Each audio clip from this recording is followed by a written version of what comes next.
Hello and welcome to Sci-Fivision presents Talisman Transmissions for May 4th. May the 4th be with you. I know that's the wrong show, but still. That's what they're talking about on Monday Night in America. Yes. But anyway, welcome everybody. Thank you for coming if you are joining us. Tonight is our review of the episode. Of course, we had our deep dive yesterday, which of course you can still stream on our live tab if you missed it, along with all our live interviews we've had in the past. And you can get our regular interviews from our video tab. I just put up Catalina, who plays Tabitha. Her interview went up earlier today. You guys can check out our video tab. But please make sure you like the video, subscribe to Sci-Fi-Vision. Hype. I always appreciate hypes, but I'd say probably hype the interview is probably a better bet there. Also, we'll be having another interview coming up soon. That's the end of this week.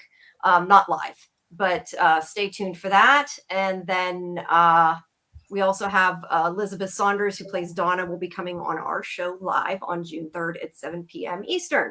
So make sure you join us for that as well. Hello, everybody. Who do we have? West of Westeros, Fletcher, Kimberly, Muncher Luncher. I gotta put Fletcher's comment up.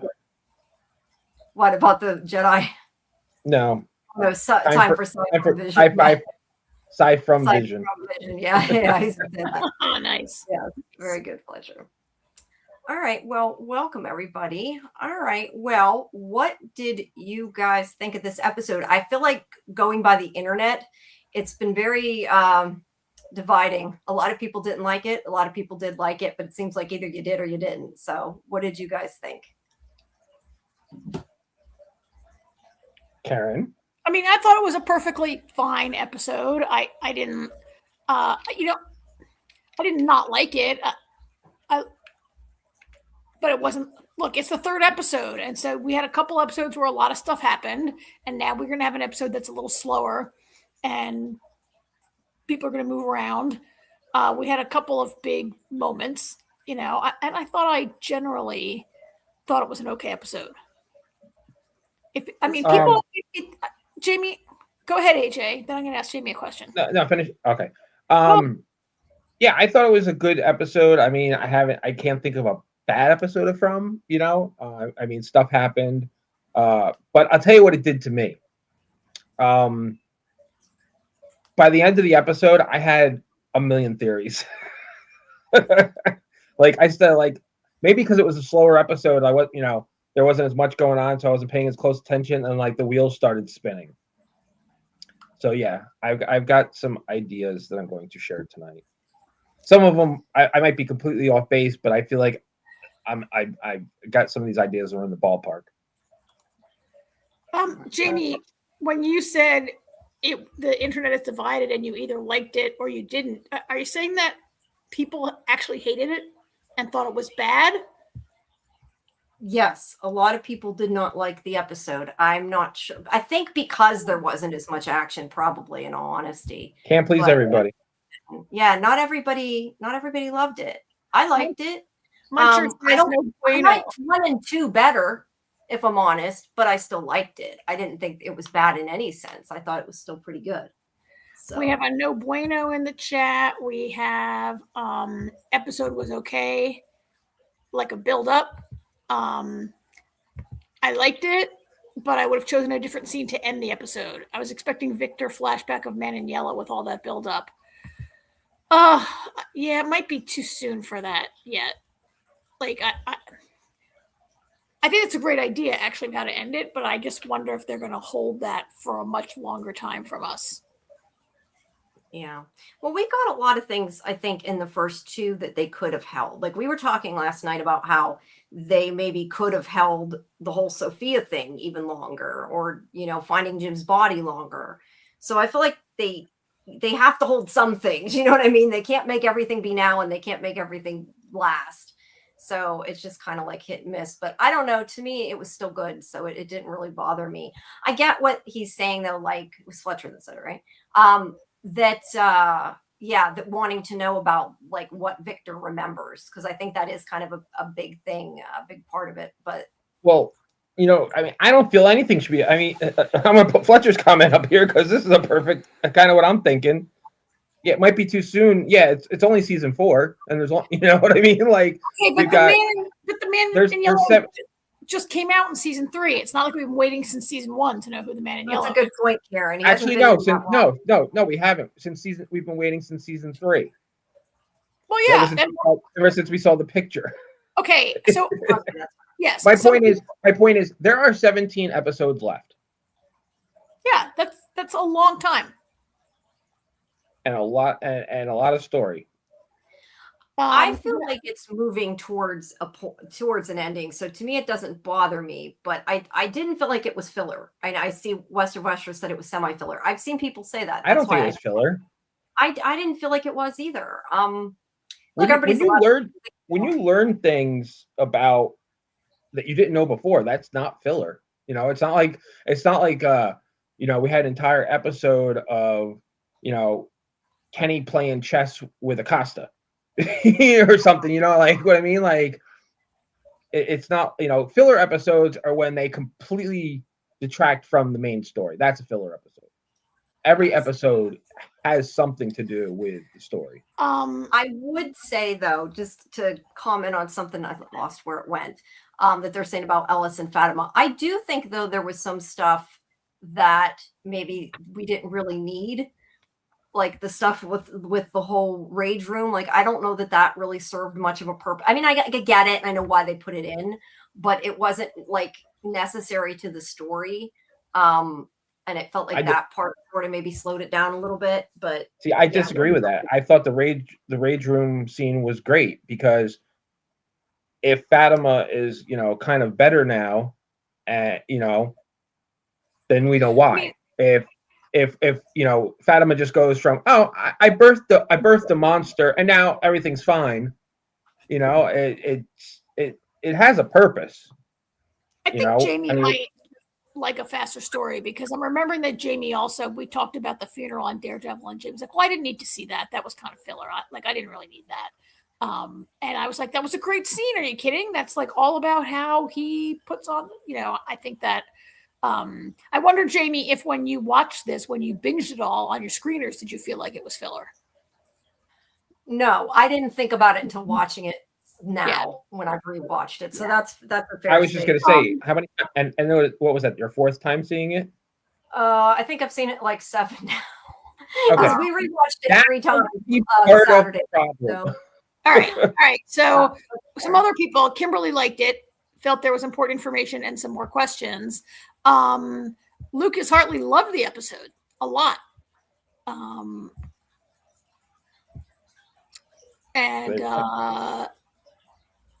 You had this coming up, right? 15 minutes of Ellis and Fatima walking around doing absolutely nothing helpful, but hey, good for her mental health.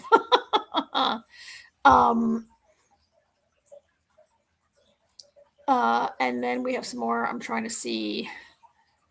Yeah, I'm storing a few. Okay, good. All right. This might be some instructions to the 3 of us. Let's not fight, guys. Calm down. Hear me out. Who's fighting? Nobody's fighting. We're discussing. It's a whole discussion. Joyce 84 feels there were lots of good moments. Jade yelling "What?" from the Brundles had me cackling. But here, I mean, what did we learn? Okay, well, we'll talk about that as we get through it. But Karen, we might have some words about Tabitha though in this episode. And you'll be wrong, and I'll be right. It's early in the season. They are building tension and setting things up still. Yes. I totally agree with you on that, Lucas Hartley. And I'm going to hide that. And let's jump into it. I'm going to hit some stars here for us to come back to, right? Yeah. We will come back to some of this. How can we hide? Happy birthday, Bill. I thought your birthday was yesterday. Maybe it was actually today, but happy birthday if it is today. Either way. That go away. Can you? Well, I got it. You got it. But yeah.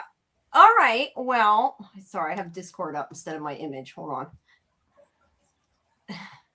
Now they're done. I just noticed. Now they're done. Like 5 minutes late. All right. So we start off with this scene with Elgin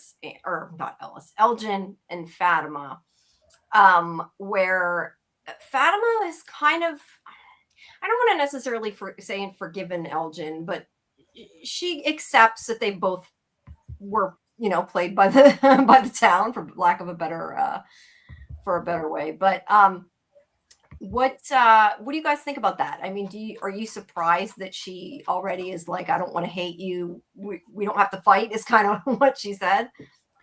I'm sorry, I'm being berated in the chat. People are yeah, I was a little surprised. Like, it seemed very soon to already be like, oh, Ellis, oh, you got tricked by the town, it's okay. I mean, Elgin. I thought it was a little soon. Although, I mean, he didn't.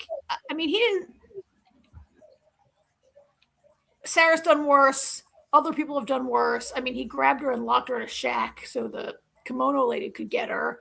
But probably, like, if she had just hung, like, what was really going to happen to her if she just hung around and kept eating garbage and going through her pregnancy, right? Like, eventually the monster would get her somehow, right? Like, it wasn't going in a good direction. So they were going to get her anyway. If not through Elgin, then some other way, right? So, yeah. And he didn't, what he could have done could have been worse, right? So, but it did seem soon to me. Yeah. Part of me wondered, is it just because she needs his help? She's like, I'll be nice to you because I need somebody to help me get dirt. I don't know. I'm just joking, but I didn't a little weird. Think it was. I mean, maybe hold it for another. I mean, it's been like a day and a half. So yeah, maybe a little soon. But at the same time, it's Fatima, who is probably the most understanding person in the place. She also killed Tilly through no fault of her own. Well, so, I mean, she might be a little more gracious and understanding to Elgin. Or maybe, Fatima would be like, this is exactly what they want. They want us fighting against each other. So, yeah. I was definitely a little surprised. Not completely surprised, but yeah. 1 second. Yeah, I'm sorry. I was writing you. I know we both went to answer somebody something at the same time, and I'm like, I got to answer somebody something. No, I was private chatting. Yeah. Oh, I didn't see that. I was answering somebody else something. Yeah. We might at the end take some call-ins, but like I said, we usually don't do that on our review show, but we'll see. That one day after you guys left, I stayed and took call-ins that night. So it was fun, but it does take some time. Let's see. Xena Zen? I'm not sure. Oh, sorry, Wait, Miss Joyce. I think Joyce up. Yeah, I think sorry. I think that's a typo. I think Joyce might mean to say, I think his guilt and his gullibility is all over Elgin's face. It's hard to hate the guy. It is hard to hate that guy. I agree with you. All right. I was going to put up Xena. I don't know how to say it. Xena Zen. I don't think Elgin is feeling guilty at all. Look, I felt like, in response to this, I felt like he's maybe with this scene taking a little bit of responsibility that he wasn't before, because we talked about, even with Nathan during the live interview, that he seemed to, for the longest time, still think that everything was going to be okay and that he did the right thing. The fact that he tells Fatima, I don't deserve to be okay, to me means he recognizes he did wrong. Yeah, I don't know. Do you guys agree with that? I think he recognizes that he did something wrong. I think maybe he realizes he was tricked. They're just not like having that conversation on screen. Maybe he's not all the way there yet, though. He's headed that way, but I don't think he's all the way there. Yeah.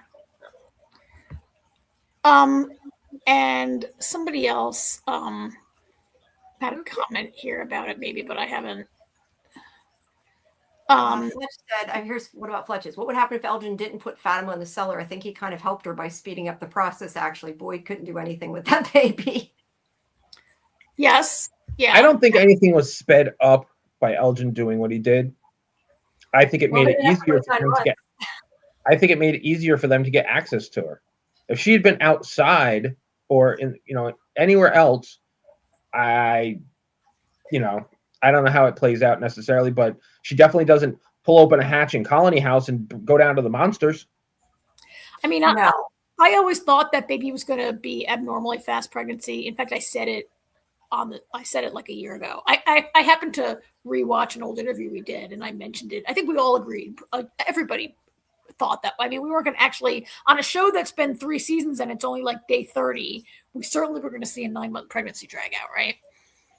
Right. Yeah, that's a good point. But I think Fletcher's just making that point, though, that like she didn't have to go through a 9-month pregnancy at least, which could have been worse, because if she went through the whole pregnancy and then this happened, I feel like that might have been worse. But that doesn't make what Elgin did okay. Just saying. Let's see where I saw another one here. And I lost it. Oh, here. Michelle Williams said he doesn't seem to be accepting that they ain't going home, and he may have been duped. Yeah, I'm not sure he 100% believes that yet either. Yeah. Yeah. Well, they ain't home, so. Yes, that's a good point. They are not home. And there's a comment in here that one of you guys made that Fatima maybe is being nice to him because she needs someone to help her, and she knows he'll help her. Either now I'm elaborating because I can't find the comment. I said that.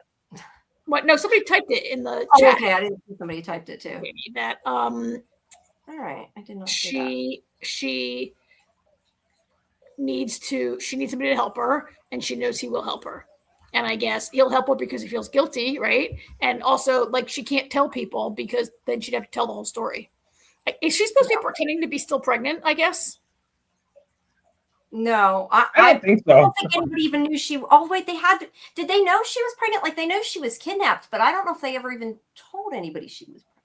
If not, I assume they just said she lost the baby, because I don't think they told everybody. So I just assumed. I didn't really think about it until now. Now that's going to bug me.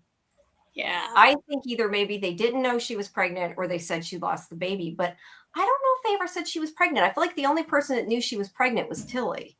Yeah. So yeah, I'll be honest. I don't remember how many people knew. So they knew she was pregnant. Ask Nikki. Oh, yeah, you're right. They did. Oh, did. yeah. Well, then they're going to say she lost the baby. Can't ask Nikki. Nikki's dead. Yeah. I'm a little suspicious of Fatima and Elgin working together after everything that happened last season. Yeah. I'm not sure what they're even doing. I think remember in Close Encounters when Richard Dreyfuss made that giant first sculpture, he first made it out of mashed potatoes, and then later he made it in his basement out of clay. Yeah. Something like that. There's a bunch of comments in the chat about maybe it's a sculpture. Maybe they're sculpting something. Yeah. All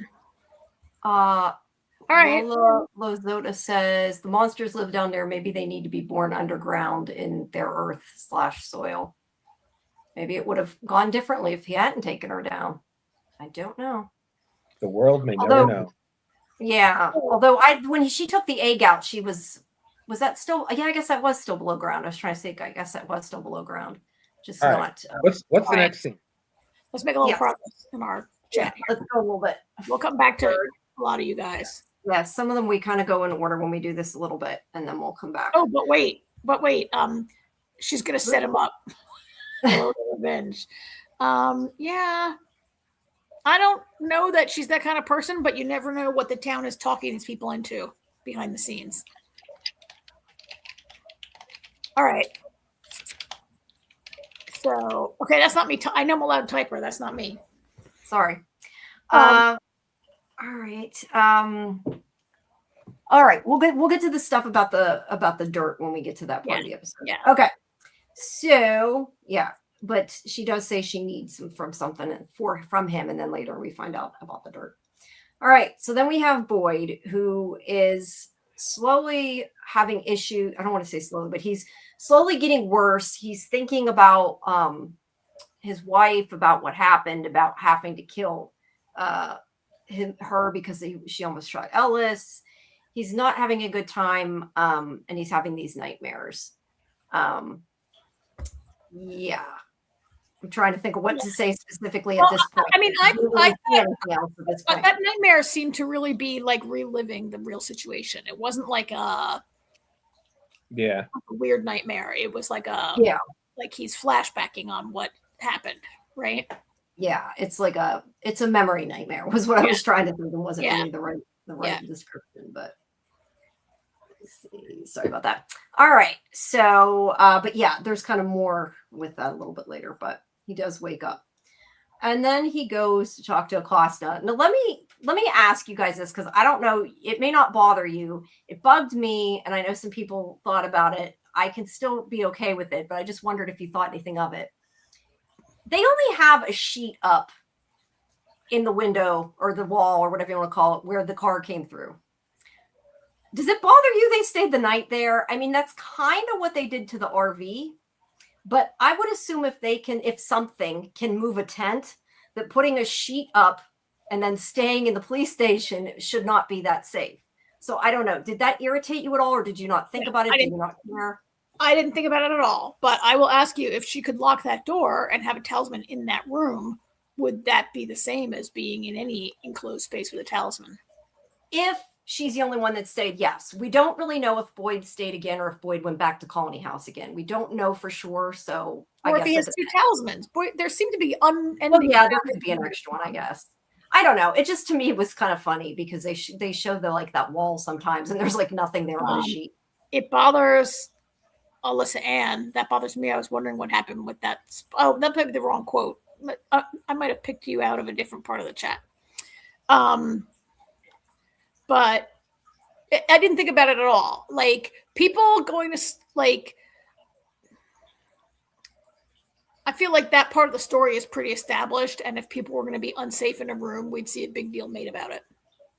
Yeah, I don't think she was unsafe. I just wondered why they didn't address it, but I guess it doesn't really matter. That's why I said I didn't know if it bothered you or not. I kind of thought about it at the beginning, and then I was like, yeah, but they did that with the RV. So I think we're beyond the point where we have to like make a show of putting up a talisman every night when people sleep in a new place. Mean, that's fair. The car essentially is acting as a door.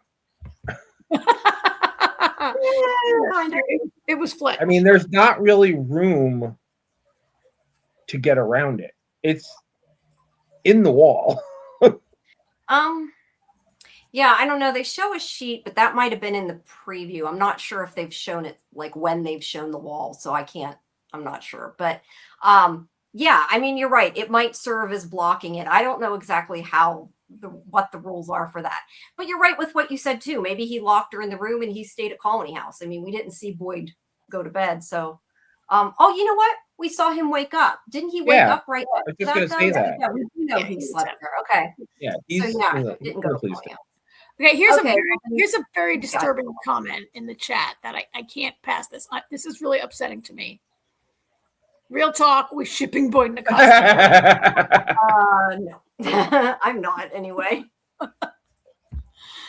Oh, my jerk. Yeah, all right, so he's like, he gives her a little lecture here. Like, I'm only letting you out of here if you swear that you're not going to lose your shit again, and you're not going to like go around endangering people and yada, yada, yada, right? Yeah.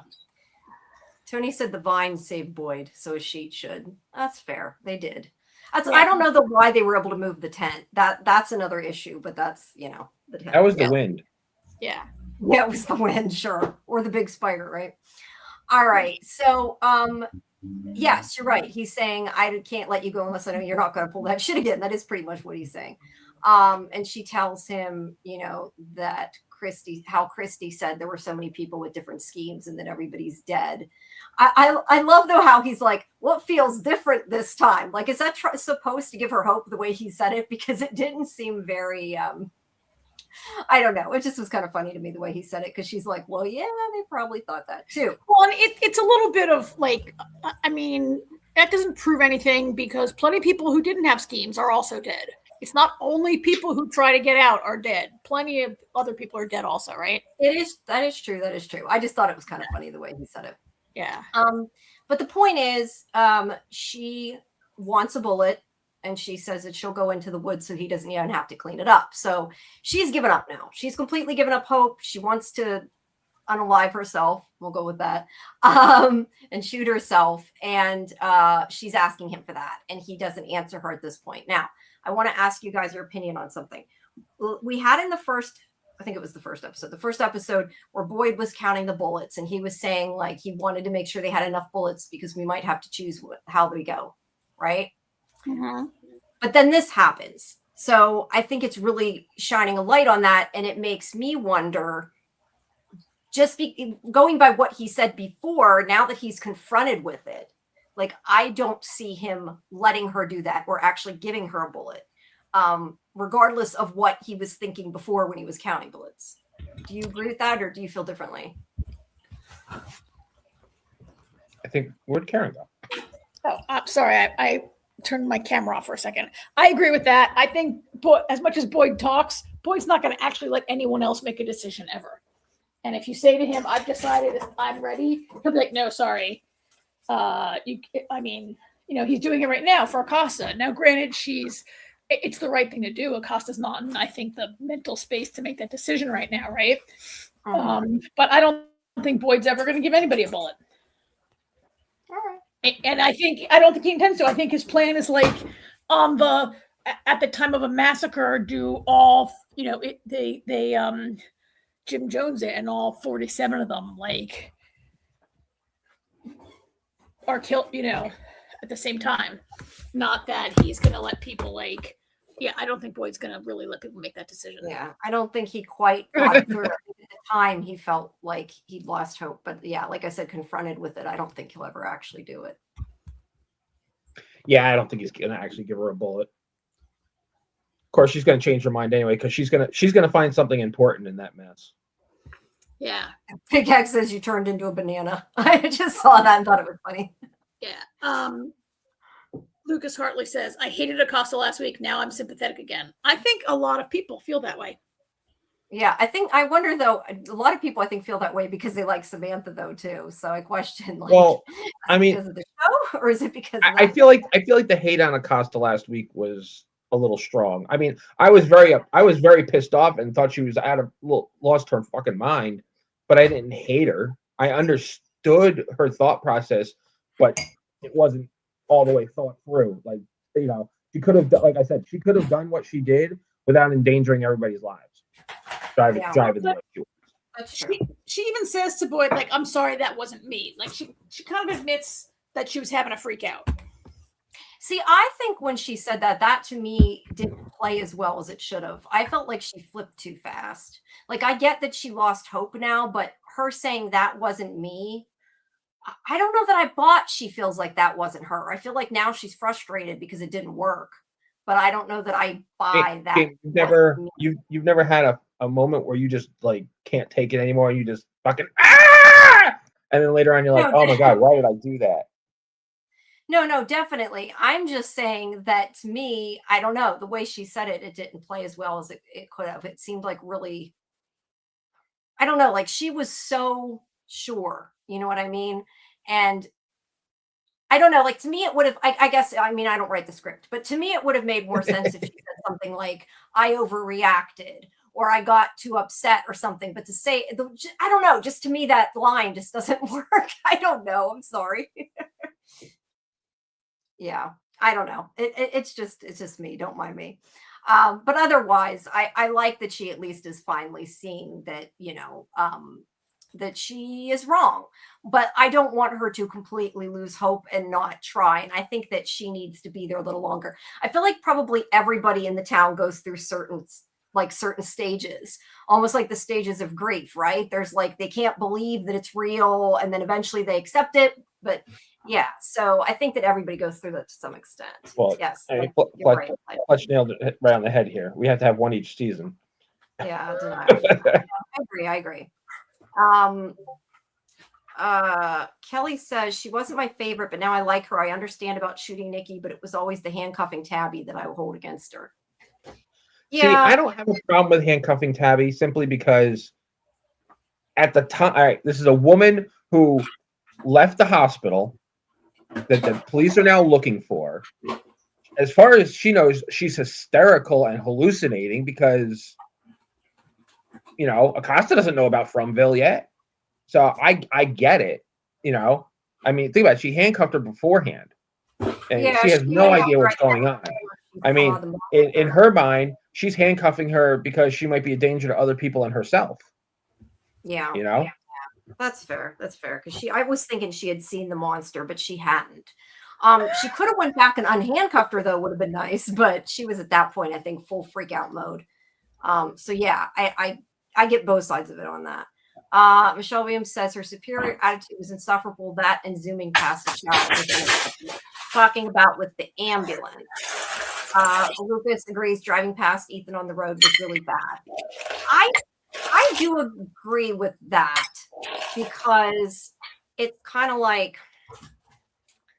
I mean, I get her point of view, like he's fine. Maybe she wasn't really thinking it through, you know, because normally you see a kid in a small town, like he would have been okay, but it's like, no, you're in Fromville, and you know, when it gets dark, things kill you. So it was very irresponsible. I'll say that. But I kind of wonder if she just didn't think it through. But that's why Christy's like, hello, his father just died and he's walking on the side of the road. Not a good thing. So yeah, not good either way. What? I just Fletcher wants to ask if Karen was breaking her house, and then I noticed Karen muted herself. Yeah, Karen's I was like getting a glass with ice and I dropped it on the floor. The timing was just perfect. That's all. Yeah. Right, moving on. Yes, moving on. I just was going to say, Pop Forge said Elgin would help anyone. He would even help the man in yellow if he thought he would save everyone. The problem is he does not communicate. Going back to before, Elgin, I think, is too gullible still. Yeah. Let's see. Lozada says, I mean, if you're in her shoes, the situation is kind of crazy, and a crash out is kind of valid. Plus, we don't know what she may have been going through before running into the tree. And Michelle said she really thinks she's better and smarter than everyone. So does Jade, but he's not as obsessed with getting the gun and bullets in his hand. True. And Scoob is you.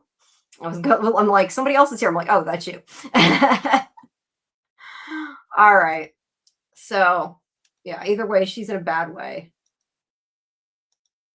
So then we have Christy Marielle wrapping the priest's body.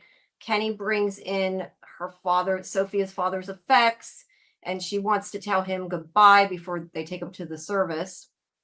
So everybody leaves, and there's that red shirt everybody keeps asking about. And then, this was creepy.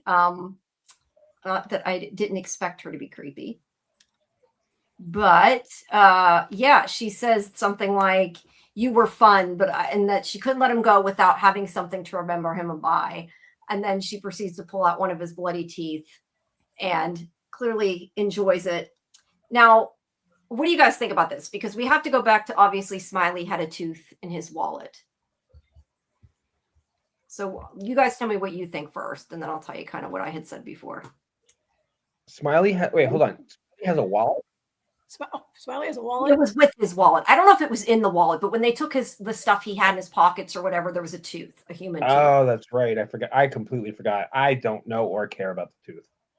It's just creepy. That's all. I mean, I thought it was kind of dumb. I thought it was very, it was just there to be like creepy and scary. It was just like horror movie scare kind of thing. I don't think it's really relevant to anything, right? I think they just shoved it in there to make her weird and creepy. And Jamie, you say, oh, I didn't really need that. Like, I didn't need to see this to know that this is the man in yellow and a dangerous and freaky person, right? But I also question whether you could rip a molar out of someone's jaw with your bare hands. And then I started thinking, well, maybe I wonder when you died, your teeth all get loose.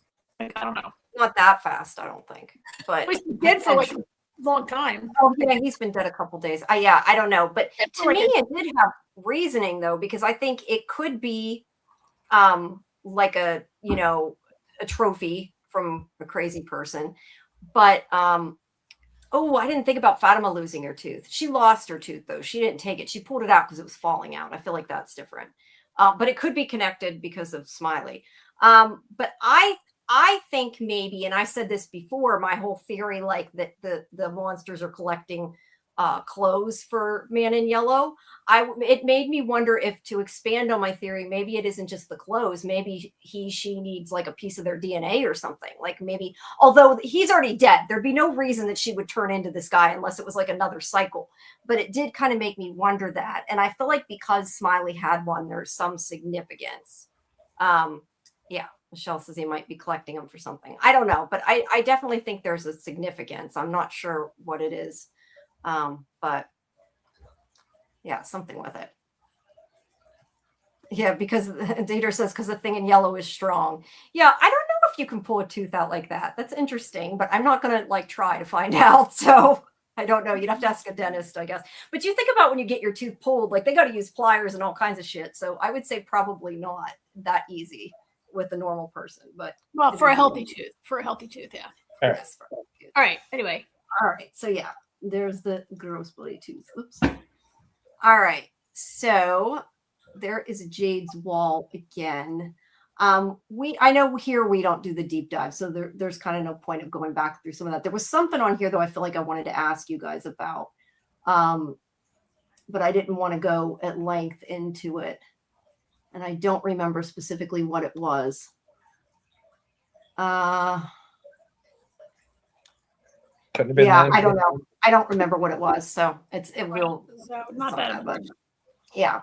All right. So Jade is meditating when Boyd comes in, and he screams at Boyd and everything because he's. I love how Boyd comes in and is like, he might as well said, "Hey, have you figured everything out so we can go home yet?" Like that's the way Boyd came in. Like he expected Jade to be like, "Oh yeah, I got all the answers." Yeah, so I kind of agree that Jade screams at him, but to be fair, Jade was sitting there screaming fuck before he ever walked in. So I think that he was bound to get a bad reaction no matter what he said, to be fair. Just to bring in a couple more opinions about the tooth. Samuel says maybe it's for a hex bag or some other magic ritual.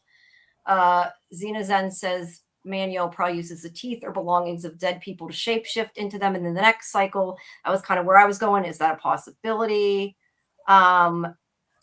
Yes, Fletcher. Jade had Eloise on his notes, but I don't know that necessarily means anything. Lucas, I agree. It seems significant. All right. So yeah, you're right with what you said. He's basically like, did you find out anything? And we also kind of laughed about the fact that he's saying you need to find out stuff, but don't find out too much, right? Because he says that and then he says, we don't know how much it costs. Like he reiterates that again. So he's basically saying, get information, but not too much information. So if I was Jade, I'd be like, well, which do you want? What do you actually want me to do? But the main part of this scene is that he starts asking Boyd if he has acid or LSD because of how Miranda started seeing the town when she took an acid trip. And I guess acid unlocks memories. He talks about how brain stores them and says that if it worked for her, it might work for him. But Boyd tells him to slow down and then to wait until after the funeral. And this is where Jade said he's not going to the funeral and basically says they don't want him there, which I don't think Tabitha does want him there after the way she reacted last episode. I don't think that would have went well. So that's fair enough, I guess. Yeah. All right. So then we go to the funeral. We have the whole scene with Ethan feeling that he has to wear a suit jacket because his father did that for his grandfather, showing respect. Was it important? Not necessarily, not unless Scarlett's right about the man in yellow, which I still don't know that I agree with. So that remains to be seen. I told her, I said, you're just going down with that ship no matter what, aren't you? She's really adamant about that. All right. So we have the double funeral here. We do. So let's just pause. I don't want to address every single comment in the chat about Tilly, but Tilly's dead. Everyone knows Tilly's dead. And she had no funeral, right? Everybody, not that we've seen, right? Yes. I question that we've never seen her buried. I guess they just did it off screen, which kind of annoys me. But yeah, they've never mentioned it again. So I mean, Tilly died. They went looking for Fatima. They found Fatima. They brought Fatima home. Jim died. And here we are. until he gets forgotten, right? I mean, this is all in the greenhouse. Is she still laying in the greenhouse? This is all like within 48 hours. Yeah. Yeah, I just Anyway. Anyway. No, a lot of people have questioned that, though. It's not like, we're the only ones. So, yeah, I don't know. I think they should have done something with Tilly just because it's kind of one of those things like, why? But it's not important to the story. I think Tilly's gone. I don't think we're going to hear about her again, I'm guessing. Nope. So no, the guy that crashed into the police station gets a burial, but not Tilly. I know, right? They must have done something with Tilly off screen. We don't even know his name. His name is just my daddy. Yeah, his name's I think in the credits either said preacher, priest, whichever it is. It didn't have a name. Yeah. Anyway. Yeah. Anyway. All right. So while this is happening, which by the way, not that it matters now, because now that we've seen it, I don't think there's purpose because we don't have a reason. We already know now, but I just do want to point out she is holding yellow flowers, but unless they expected people to figure it out from the preview, which I doubted, I very much doubt was the case. I don't think it really holds that much significance, except maybe a little Easter egg. Bacta is actually here. We had a discussion that Bacta is in the show still because they don't have her in. She's been kind of missing. But while Boyd's giving eulogy, all these crows start landing. Now, I have a feeling that probably there's going to be, again, a big discussion about the crows. What do you guys think about the crows? I talked at length about it yesterday. So what do you think about the crows?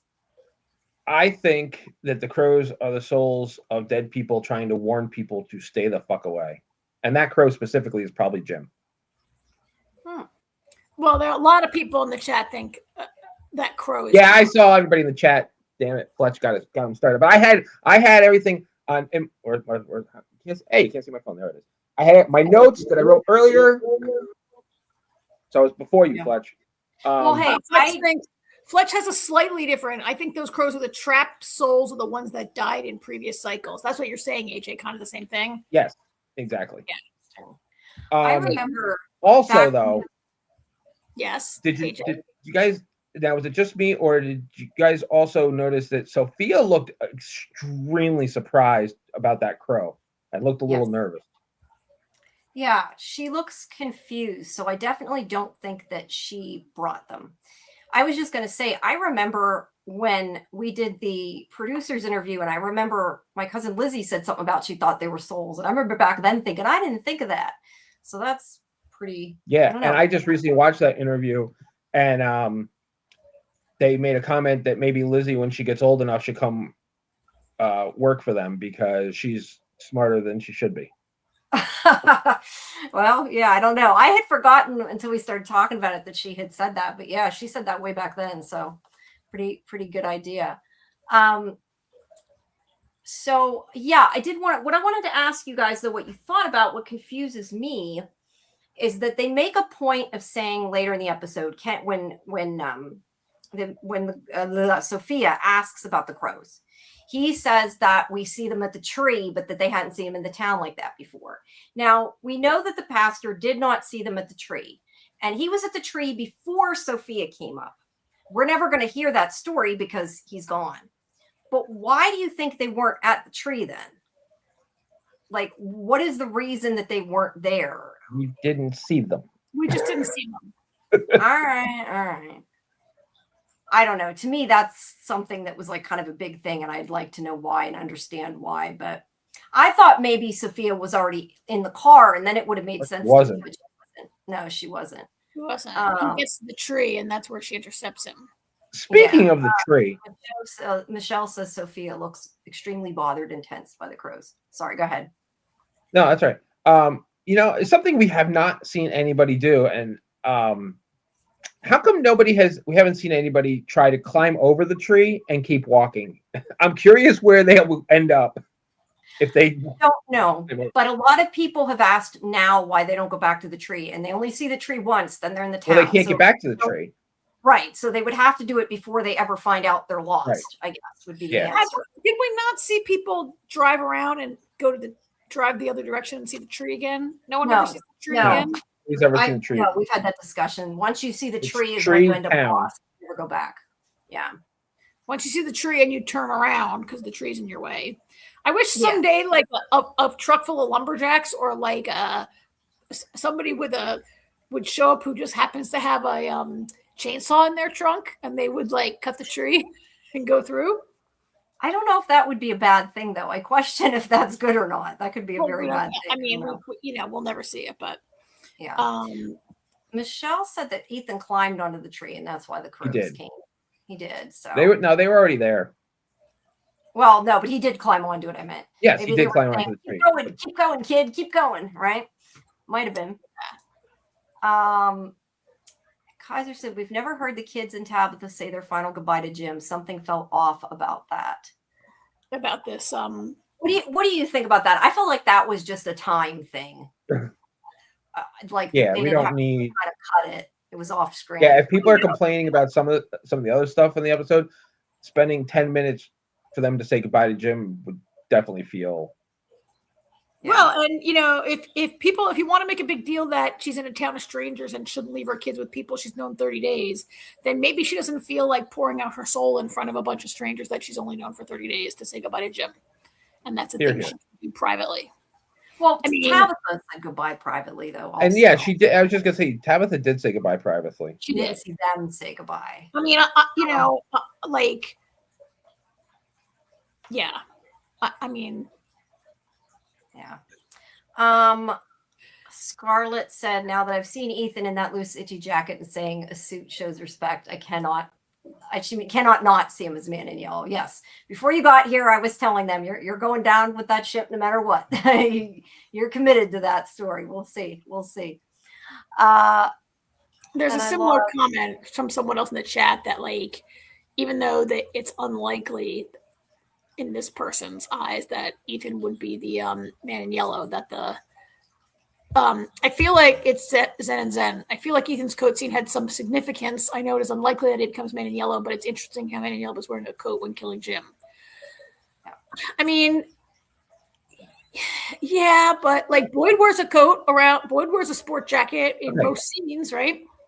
I'm not gonna belabor this, but that would require time travel. What if for him to be the man in yellow? Yes. Yeah, or it could have to do with the cycle. I don't know. There's different things, but I agree. That's be so we're gonna move on from this funeral in a second. Wait a second. Dieter says, I think Popford sent a jewel. Let me see. Hold on. Maybe it's up on. When I look at the chat, I'm on StreamYard, so some things don't show up. So it is possible I missed whatever it is, Dieter. All right. While you look, I'm going to yell at Fletcher. That is not time travel. That is story walking. She cannot change anything. It's totally different. From time travel, yeah. I don't know, Dieter. Thank you.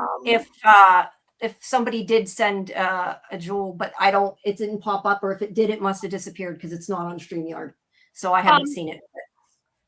So Kimberly points out that Sophia does make a point to ask about the crows in the diner later, right? So does she truly not know what's up with these crows? Or, I mean, she could be trying to figure out if they know what's up with the crows, but why would they know that? I don't know, but I definitely don't think she liked it at any rate. All right. Anyway, let's keep Rita's going. Rita's board says, I think there are multiple timelines because of Julie's story walking. I know, Karen, you're not a fan of that theory because you don't like multiverse, but I don't know. I feel like it can be like that just because of the way you look at the story walking. It doesn't necessarily have to be even multiverse, but I guess we will see. All right, let's move our review along a little bit, if you guys don't mind. We're here an hour. All right. Yes, hold on. Let me get my pictures back. Okay. So yeah, crows, and more crows. And they're all looking at them.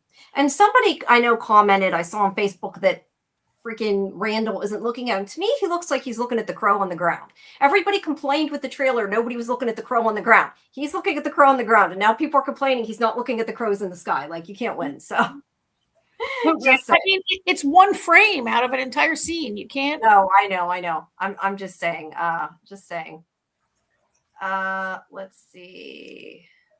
There's a gift box to the right of the chat bar that says gift. Okay, well, thank you, Pop Forge. I'm not sure because I did not see it pop up. So thank you at any rate. And I'm sorry I didn't see it, but I cannot even, I don't think it started to put up either. No, it didn't. So I'm not sure how it works. I apologize. We're looking through StreamYard, so sometimes it's hard for me to see some of that. All right.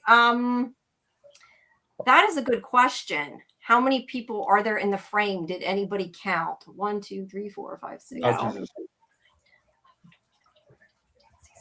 I'm going to use Scarlett to answer Fletcher's question. Here you go. Storytelling isn't the same as time travel. It's being able to look at chapters in a book. She's not sure if you can skip to the end. I don't think we can skip to the end, though. I count 43 if I didn't count Sophia Penny. But like, I did it fast. But like 30 of them are red shirts that are unnamed people standing around. Hey, Karen, are you glad we don't watch trailers? I see. It's with the emojis. It's a sent chili for 6 jewels. All right. Okay. Thank you, guys. I see now what you mean. I'm going to have to look at YouTube because it does not get on here. Hold on. Right. Yeah. So moving either on. way, the the crows are strange, and we don't know what the crows mean. Is the point? So now I lost. I think it's fair. I think it's fair to say though that the crows might signify something good. The way Sophia seems a little nervous. Yeah, she does seem kind of nervous. All right, and then yeah, so then we have Victor, who gives Ethan a drawing of his family, including Jim, because he says he draws things to remember. I think that was cute. Yes. So yeah, that was cute. Whoa. Yeah. But I mean, this scene was here really for what what happens in the rest of the scene, right? This diner scene goes right. This is the scene where Sophia eventually approaches her in the scene, right? Yeah. Wait, I was gonna say, yeah, you're right about that. Also, that Ethan wants to leave with that he wants to leave with Victor, and she does agree to that finally. Oh yeah, but yes, yeah. People think she's looking a certain way at Victor. I think she just looked at who was walking in. I don't know that I see anything there, but I know a lot of people did, and I did take a screenshot. I mean, I don't know. If he knows her, she might have a reason to look at him, but I don't know. I really don't know. No. All right. Go ahead. Sorry. What, Karen? No, just that. Nothing. Nothing. Okay. So then we have Kenny telling Sophia about when the trouble started was when the Matthews came, not meaning anything by it. And she immediately goes to Julie when Julie comes over to be nice to her and says something about that has to do with religious text, and it insinuates that it's their fault that that everything happened, which does not sit well with Julie, of course. Thank you, Jen Hack. I appreciate it. Costa and Sarah are stepping it up. They are. I can't wait till she moves in. We'll get to see that soon, hopefully. But thank you very much. I appreciate it. Okay, so yeah, what do you guys think about what? I mean, obviously she's trying to cause trouble, but I kind of felt bad for Kenny. Didn't you? Like, because he's getting put in the middle of it, you know? She's trying to blame him, and he didn't even do anything. Well, I mean, she's there to stir the pot, and that's what it's all about, right? So, like, blaming Kenny, feeling bad. I mean, she's there to start like sowing division, and she's beginning already from this scene. And then she has to. This is exactly what I expected from this character. Yeah, she's definitely trying to stir up trouble. That is true. All right. Either way, it is upset Julie for good reason. I mean, I'm not surprised it upset her, but she acts all innocent. There was a comment in the chat like, I wonder what she said. I wish we could hear what she said, but we got like the summary of it, right? She said, "Oh, I heard all this started when you guys came here." I mean, it's not wrong. It's not wrong because I can see how monster activity or whatever would speed up, or the cycle would speed up when the two reincarnated people show up on the same day, right? Yes, but they don't know that's why. But it wasn't actually what she said to answer that. When she talks to Kenny in the church and says the story about Arkin, I think it was. Is that how you say it? Arkin? She said something about what he did that offended God, and she was implying that was them and it was their fault. So it was actually something else she said. It would be equally ridiculous if somebody blamed her for her fake daddy's death. It would. I agree. It would be kind of funny too. I can't see it happening, but it would be kind of funny, right? Yeah. All right. So now we have Fatima and Ellis, and this is basically him just saying, wait here. Was the kind of the whole point of that scene. And for her to look at Elgin and like nod to him when he is bringing the cooler of dirt. When he looks not at all suspicious and squirrely walking around the background. Yeah. Yes, I know, right? Yeah, that was we don't know yet what that's about. I know everybody has their theories. Now, what did you guys think about Ethan sort of, I don't know if I want to say tricking him, but getting Victor to take him to the Brundles when he didn't want to, because he's like, well, then I'll do it myself. And he's like, friends don't keep secrets. Well, take me and I'll tell you. Like, he totally worked Victor over in a way that a kid does. Like, I mean, kids do that. That's totally a kid move right there. It totally is. And he was working it from the start when he says, hey, Mom, can I go to Colony House with Victor, right? It's his way of getting, like, he set it up from the minute he laid eyes on Victor this morning. It was very, it is the way a kid does it, but like in this scene, I got the sense of how Ethan is growing a little bit, and like he seems a little more like this is a bit of a mercenary plan that he's put together to use Victor, and I felt like, oh, Ethan now is like growing up a little bit, like past Victor. Like Victor. Like it's like he stopped growing and maturing at this age when his mother was killed. Well, when the massacre occurred, right? And he's like, and Ethan is like, I feel like Ethan's like a little bit beyond Victor. Yeah, I hadn't thought about it that way, but you're right, he is. I think Victor's forever going to be stuck at that place. So unfortunately. But the point is Ethan's looking for a lake. We know that. He's looking for the Lake of Tears. Victor mentioned the Brundles. So whether, there is anything there, we won't know. Well, we do know it by the end of the episode. He says there is nothing, but he does talk him into it. Wrong one. He played Victor, and he can because Victor is childlike. Yes. Just a quick, because I'm trying to remember to do better at this, you guys, make sure that if you haven't, you join our Discord. The link's pinned in the chat. You can get our schedules, our watch parties for From. We have watch parties Saturday nights at midnight and Sundays at 9 p.m. all Eastern times, and other watch parties throughout the week. And you can get our live schedule along with our interview updates and all that good stuff, because we have Elizabeth Saunders, don't forget, coming on June 3rd at 7 p.m. And please like the video and subscribe to Sci-Fi-Vision. And now I will let you go back and quit interrupting you. I just want to try to remember to say that every once in a while. I always forget. I see people talking about it. But yes, please like and subscribe and hype. It's always appreciated. All right. So after that scene, let's see. Okay. So then we get Tabitha, who finds the drawing of the lighthouse and decides, she has her little flashback there, and decides to write a note, which we find out a little bit later what that's about. So we'll talk about that when we get to it.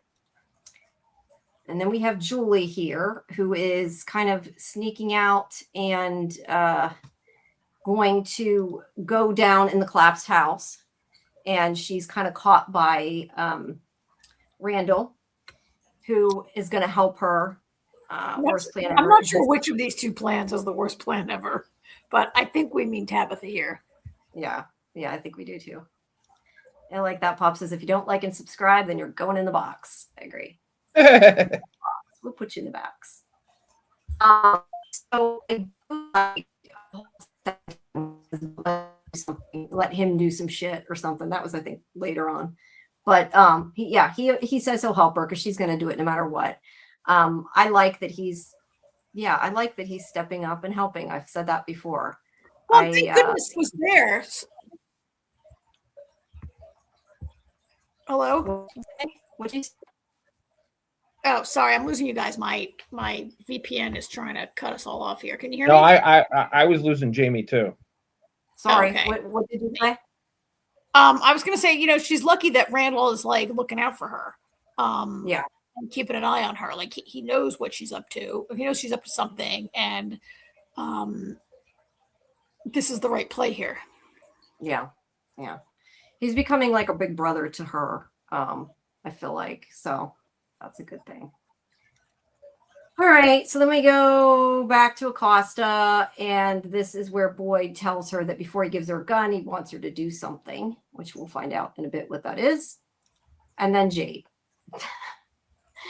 Jade is meditating by floating in the Brundles, and Ethan's not impressed. That's for sure. I do appreciate it. It's like, what? Like, he doesn't want to be bothered. He's twice been interrupted while meditating, which is kind of funny. But I mean, we've watched many television shows where a character does this to try to achieve a connection with another. We saw it in Stranger Things. We saw it in Fringe, right? We've seen it in a lot of shows where people are seeking solitude and floating in water.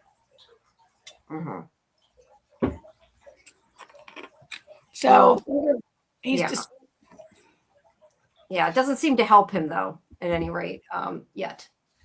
So Ethan says. It does help it. Oh, you mean the meditating? Yeah. But this ultimately leads to a discovery for him by the end of the episode. Mm-hmm. Yes, it does. I just want to bring up, because I know we're not going to get to that point otherwise, but I don't know we have an answer. Do we know, Melly Ryan says, do we know why the monsters wanted Randall? Any ideas? Why do you guys think there's a specific reason they wanted Randall, or do you think they just, I kind of wonder if they just were like, we're going to take somebody, we're not going to let y'all get away. I don't know. Do you guys have thoughts on that? I don't really. There's, to me, I haven't seen anything that gives me an idea. So the answer is no, I have no idea. But I agree, it's possible sometimes the monsters do stuff just to be scary, right? Yeah. Michael Massaro says, boys said the monsters kept Randall alive as a reminder. That is true. That is true. Yeah, I think Randall actually, said it, about he thinks that Randall said it himself that he thinks it's because every time somebody looks at him, they'll, remember what happened. Yeah. And you think about it, we've seen the monsters kill people, but they seem to toy with people more than kill. Like early on we assumed the monsters just kill, but they've only actually killed what, 2 people, or occasionally they kill a bunch of people at night. When there's a new group of people, they kind of have some fun with it. I mean, hell, look at I forgot her name now. Shit, the one that stuck her. No, Tian Chen they killed to teach Kelly. Boyd. What's her name? Kelly, the girl that stuck Kelly. Stuck a rebarb through Kelly's head. I mean, they're not just about killing; they're more about messing with people. Like, to them, it's all a game. Yeah, that's true. Yeah. All right. So either way, Ethan says that this is not the Lake of Tears, and Victor offers up Jade's help, even though Jade doesn't really, I don't think, want to help, but he does agree to try to help, and he does go with them.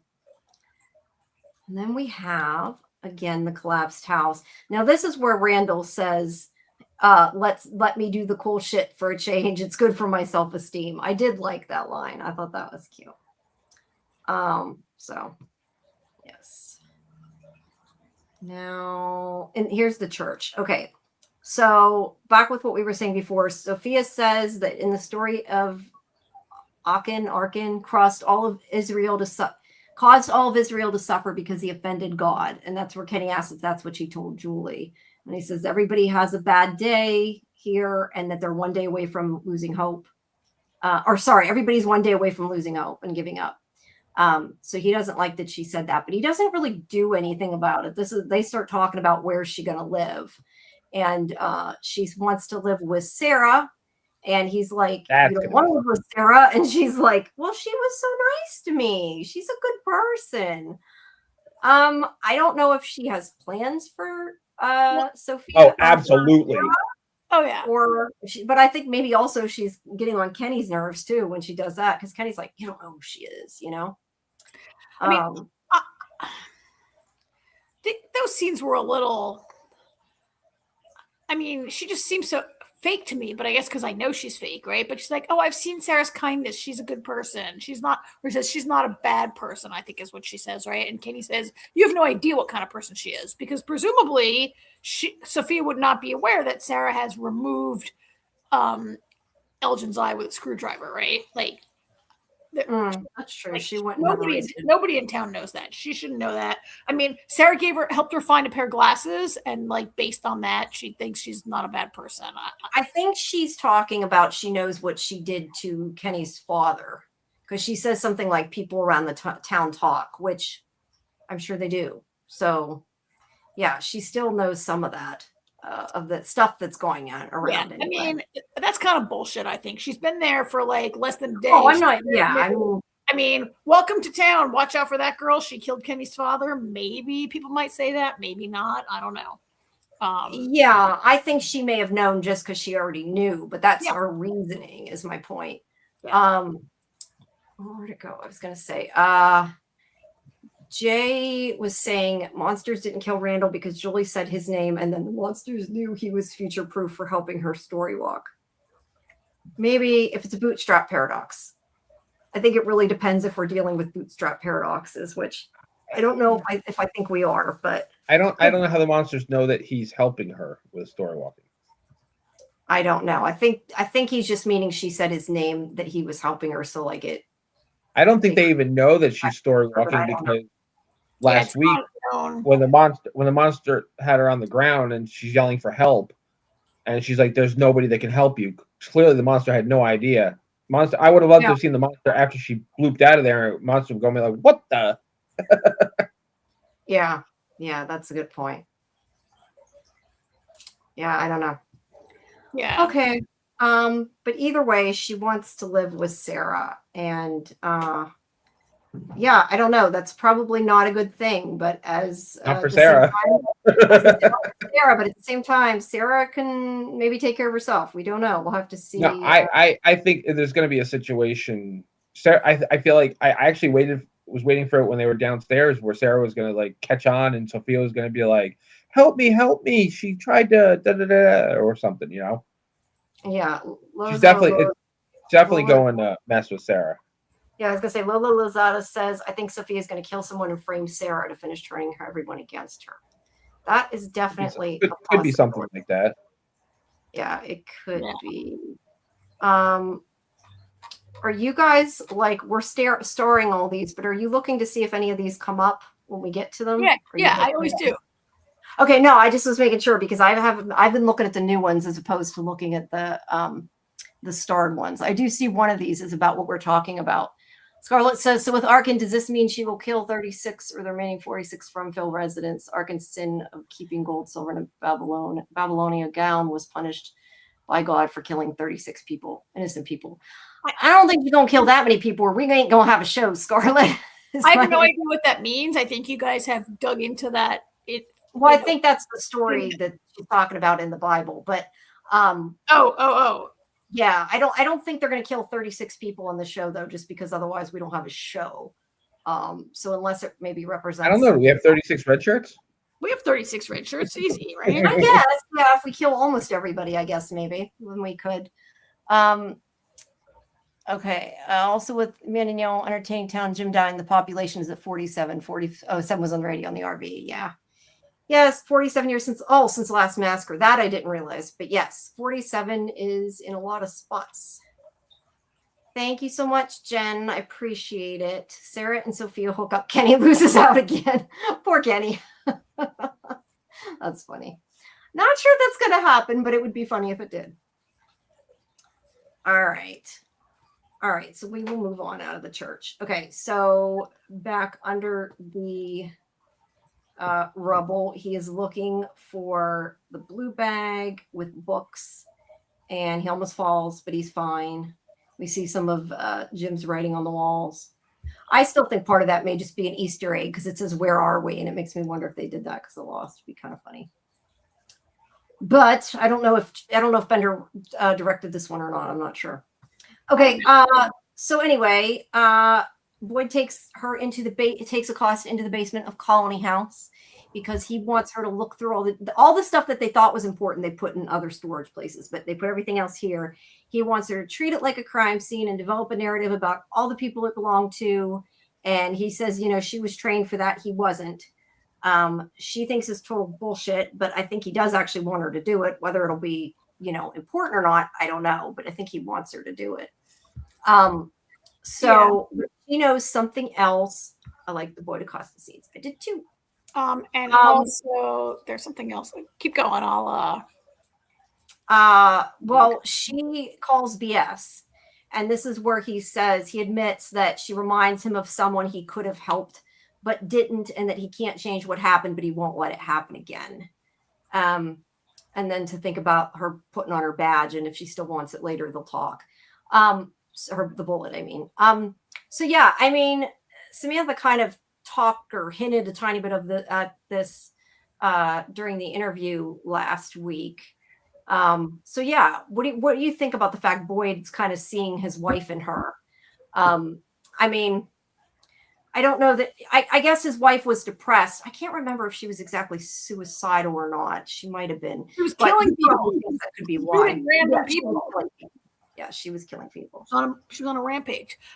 To me, we'll have to take Boyd's word for it because we haven't seen anything in common except that they were both cops and they're both blonde, right? I don't know what. It's just similarities. Yeah, I don't know that Boyd really sees Abby, who was a veteran cop at the time he killed her and not a rookie. But I think Acosta needs a job to do. I think it more maybe just means that he knew that Abby needed help. Abby was was going down a dark path and people saw it and he didn't. I think is maybe just more what it means. Ellis was you need to help her and he wouldn't do anything. So he's trying to make sure that the same thing doesn't happen to her. That it doesn't end up bad. Yeah, I agree with you. I think that's a good assessment of what's going on there. Yeah. All right. So let's see. So then Tabitha leaves the note for Donna, which we don't actually get to see other than she leaves a note. But that Tabitha, imagine handing your kids to a woman she's known a month. That's a ridiculous comment. They've known he's being ridiculous.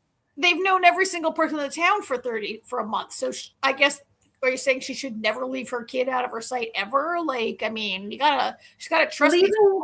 Leaving your kid out of your sight for a little bit with Donna is not the same thing as going and ready to go through a magic tree that you may never see your kids again, or you might end up in the side of a pool and leaving them with somebody. I think it's very. We don't know what that is right now. Fair enough. Story and okay. On the other side of that coin is the last time she left him with Donna, he snuck out the window. No, he did. He walked out the back door. Or the back door, right? And not for nothing, it's kind of selfish because maybe Donna doesn't want to be their new mommy. Well, she didn't ask Donna. She didn't ask Donna. Yeah, she didn't say. That's what I'm saying. Here's a I do think she's being very irresponsible, though. I disagree with you 100%. She's doing okay. Let's wait until we get to this part. Yeah, we'll wait. Because then I'm going to start ranting, and it's already 11:15. Yeah. Okay.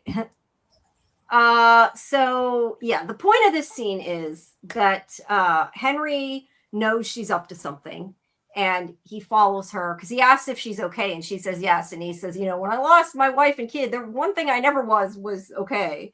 He knows she's full of shit. I love, though, this scene with Henry where he's basically like, well, if you're going to go back to your house, I can go and wait for you to come back out and follow you again. He's like, you're not good at lying. yeah, he knows she's up to something and he is not going to let her just go.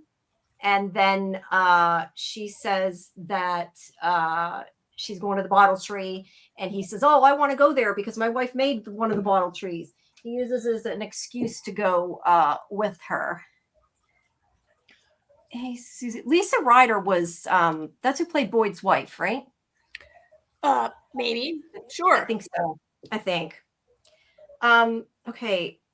Whoops. Where'd it go? Mel Ryan says, do we trust Henry? I do. Do you trust Henry? I do. I trust Henry. I think he's a good guy. Not sure. Yeah, I don't know what's going to happen to him because I know Kimberly keeps saying he's going to die, and she makes me feel like he's going to die. I don't know. Maybe. Who knows? But yeah, I trust him.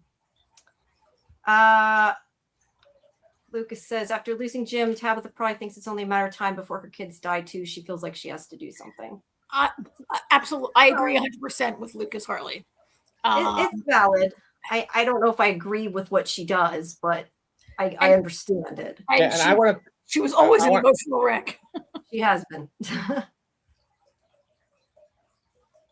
Then again, Henry and Scarlett's comment. Leaving a note for Donna and not even talking to her. But then again, Henry and Donna are hooking up. Maybe they would be good their parents to Ethan. Yeah, she thinks that they're going to hook up. I do not see that. I do not see that. I do not want to see that. Sorry. But Scarlett, I don't know why you were agreeing with me, because I don't think Tabby is a terrible mother. I think she's making some bad decisions in the moment, but I don't think she's a terrible mother. And things are a little crazy. And besides, she keeps getting resurrected. She has plenty of kids.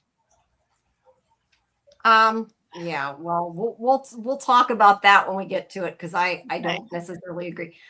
Michelle says Tabby needs to get a grip and get it together. That I think we all can agree on, right? I mean, I think she feels like she just has to do something before her kids get killed. You know, it's actually funny. This all started because she wouldn't sacrifice her children. That is true. Oh, in the original, in the beginning. Yeah. Yeah, that is definitely true. All righty. So they're on the way to the bottle tree. And then we go to Ellis and Fatima to the rage room he has made for her. Well, not made for her. He brought her to the car graveyard. The car graveyard. Yeah. Yes. Rage graveyard. Car graveyard. So yeah, he asked her to pick one and to whack things to help her anger and her trying to deal with stuff. So that's what she does. Look, yeah, I mean, I understand. Like I said, I understand it. I get it could help. I just don't know that I needed to see it, but it wasn't bad. It didn't bother me. It didn't. People saying Ellis doesn't do anything in this town. The episode, he finally has a good idea to help Fatima. People hate it also. Poor Ellis. Yes, I would agree with that. I mean, he is doing something smart. I just don't know. I don't know that I feel like I have to see it, I guess. Really? But then I feel like if you didn't see it, then you'd say, why isn't anybody doing anything to help Fatima process what happened to her? Why isn't Ellis helping her process? Why? All right. Or why is she seem so much more at ease with everything now? Yeah. Well, hopefully. And it's not like it took that long. We lost, was it 3 minutes? Well, what do you want to see? You're right. Like, if you could skip that and have a 30-minute episode, but nobody would like that. No. And that's, I mean, honestly, I felt this was more useful than Randall crawling under the house for 10 minutes, and getting scared by rats.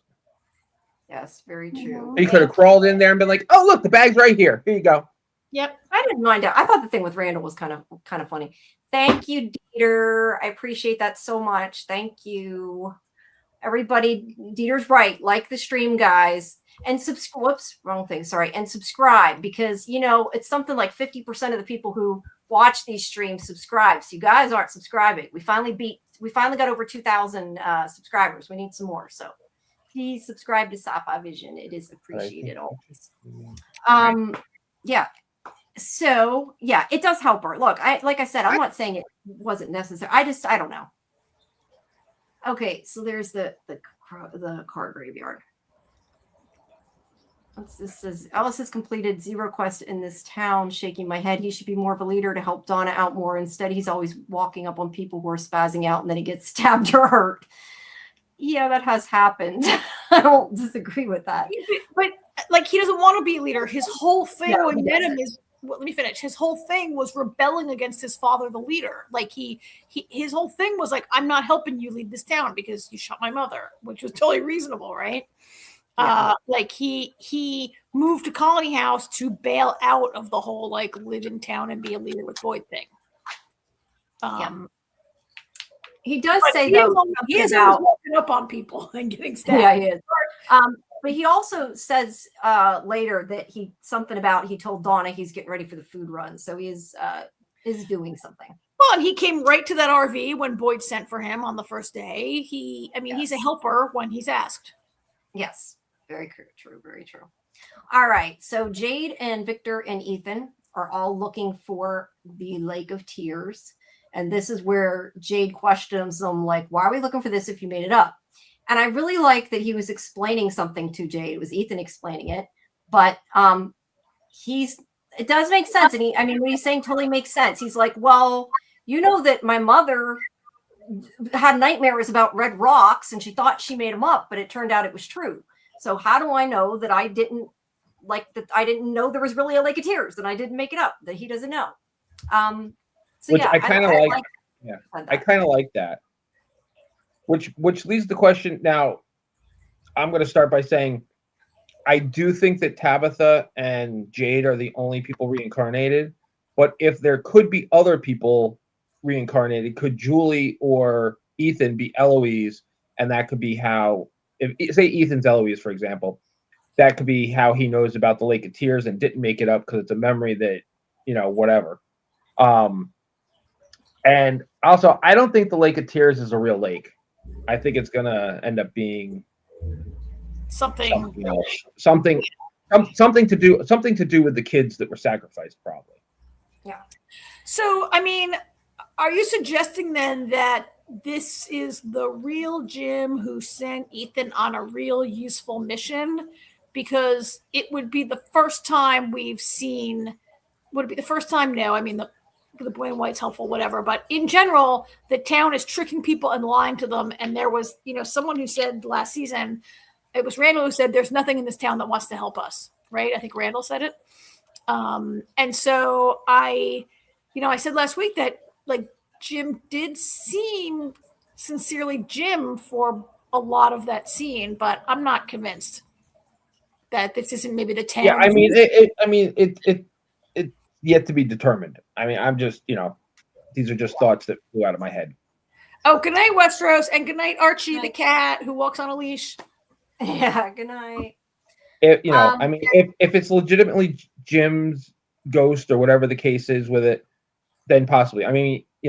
Father Kotri and bartender Tom haven't exactly had really helpful pearls of wisdom, but they've been helpful in the situation. Like Boyd needed somebody to tell him to get his head out of his ass and just do what needed to be done.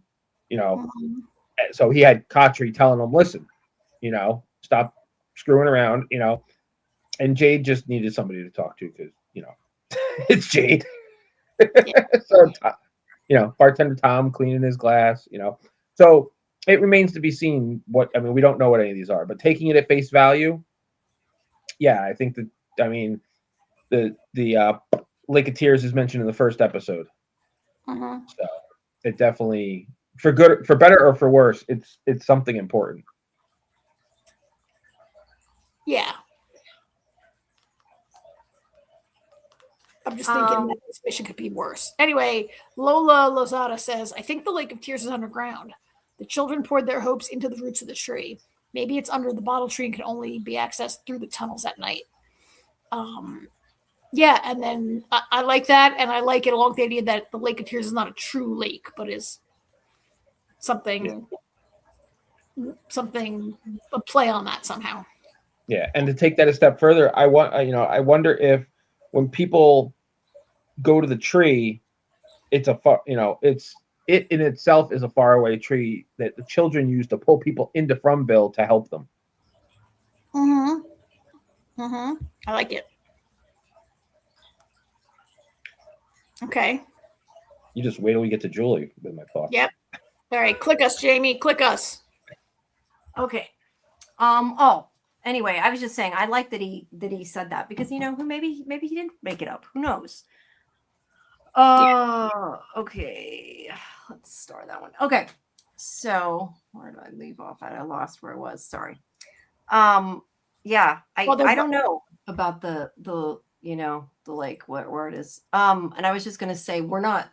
So I know what it was. I was gonna answer something Susie said, but Karen and AJ hasn't seen any of the trailers, so they don't want to be spoiled. So we can talk about that later in Discord. But anyway, so hi Neo. All right, let me skip through this. Hold on. Okay. Oh no, wait. We have this. Why are you skipping this? This is a huge scene. I'm sorry. I thought that was in the next scene. Okay, so when they're talking, Victor walks over and he sees the man in yellow suit and he pees his pants. So obviously he knows something that scared the shit out of him. So, yeah. Do you guys have any thoughts? I have none. I mean, my only question is, why is Victor afraid of a yellow jacket? Yeah, I mean, this was the most terrified we've ever seen Victor, right? Yes. And we're not aware that, I mean, aside from we have not seen him. We're not aware of his interaction or knowledge of Man in Yellow. We don't know what happened at the massacre, and Victor didn't witness the massacre. Victor was hiding, and he came out and saw the aftermath and the bodies everywhere. Right. He did not see the massacre. So we have so to say that his massacre memory is unlocked, I mean, maybe. Yeah, I think I agree with what you're saying. I think it's the aftermath of the massacre. He saw the aftermath. He stays under night where his mother told him to stay. His huge regret is that he never came. Right? His mother told him to hide somewhere from Christopher, right, or whatever. Anyway, he doesn't see. He comes out and he finds all the bodies everywhere the next day. So we don't know what happened there, and we don't really have any knowledge of Victor. I mean, Victor might not have had knowledge of seeing the Man in Yellow until he saw this to jog his memory. He didn't even really have a memory. He just has a fear. It jogged a feeling in him right now, right?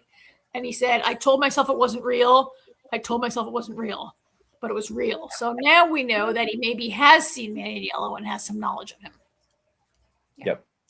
Yeah. And obviously, yeah, whatever it is, he's tried to bury. It's not something that he's like drawing right now that's all over the place. Maybe Victor saw the Man in Yellow doing something with the bodies after, like pulling teeth, etc., and the memory was repressed until now. Definitely whatever it is was repressed. I would totally agree with that. We don't know what he saw. Yeah, but he has made it. We'll just have to wait and see. Yeah. We'll wait and see. And I know some of you, like I said, I know some of you have seen the trailer and know some of what's coming, but we're gonna, for right now, skip the trailer. This is a trailer-free zone here. Yeah. So so that's why we're not ignoring you on purpose. It's just that's why we're not talking about it. Okay, so there's also the crow. Again, what's up with the crow? Because I feel like if we're thinking that the crows are good or the crows are souls or whatever, why the hell is it trying to scare him? Or the crow is Jim. Is it trying to scare him, or was it trying? I mean, I don't know if it was trying to, but it definitely it's trying to communicate and doesn't realize that all they hear is squawk, squawk, squawk, squawk, squawk, squawk, squawk. Squawk. Yeah, actually. Yeah. Well, either way, it definitely terrified him, and he runs off. The jacket terrified him. He's almost like catatonic in a ball when they catch up with him. Yes. Yeah. Yes, he definitely is. All right. So then we go back to Randall here, who finds Brick. Poor Brick. What did you guys think about this? Now, this was one of the things that I can say now, since you've seen it, this was one of the things that was in the trailer, was this picture of this body that was in the original trailer a while ago, and everybody's like, who is this? Who is this? Is it, Toby, whatever? And it was kind of a little bit like wah, wah, if you were that worried about it or wondering, because it was Brick. I don't know that I need to see this, but I did think it was funny, and I enjoyed when the rat crawled out of his mouth and scared the shit out of Randall. So I enjoyed it. Wasn't necessary, but I enjoyed it. Again, I think it is necessary. If they didn't show it, you'd be saying, how come they didn't show those dead guys are still under there? Where'd those dead guys go? Right? Yeah, I didn't feel like, I mean, I don't know. I feel like I wouldn't feel like that, but maybe I would. I don't know. Okay, maybe, but the people out there in the internet would be maybe. I mean, I think it makes that, they're still dead. They're still under there. Let's put them under there. To me, they were part of the wreckage. And also, they have to be there because you need some jump scares. Otherwise, what's the point of having a guy creeping around in a creepy space? Yeah, I bet though he won't get a burial. Randall won't tell anybody, and he'll just stay there. I mean, I kind of feel like at least bury him, but they didn't bury Tilly, so you can't get him out. Yeah, I was gonna say. I'm just teasing you. I'm just Jack. Good. Oh, okay. Yeah, okay. Anon said that was great. I'm so glad it wasn't Toby. It didn't make sense that it would be Toby. That is why fair. would it be Toby? Fair. Because a lot of people were theorizing that. But yeah, it didn't make sense. You know what? I would agree with that. Okay, so then we have the whole thing with Kenny coming up and asking Sarah if Sophia can move in. And Sarah's like, yeah.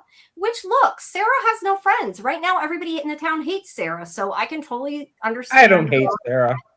I thought Sarah actually was slightly suspicious. I don't think she says yeah, but I don't think she was like, I think she was a little more like, why would she want to live with me? Okay, she can. I didn't get from Sarah like, oh yeah, I have a friend. No, I'm just saying nobody does. So I figure, well, yeah, I guess I did say that. I don't know. I thought maybe she would be happy with it because she doesn't have friends. But yes, I don't know that she shouldn't be suspicious. I think they moved Sophia in with Sarah to prove my theory that Sarah will be the first person to recognize that Sophia is up to no good.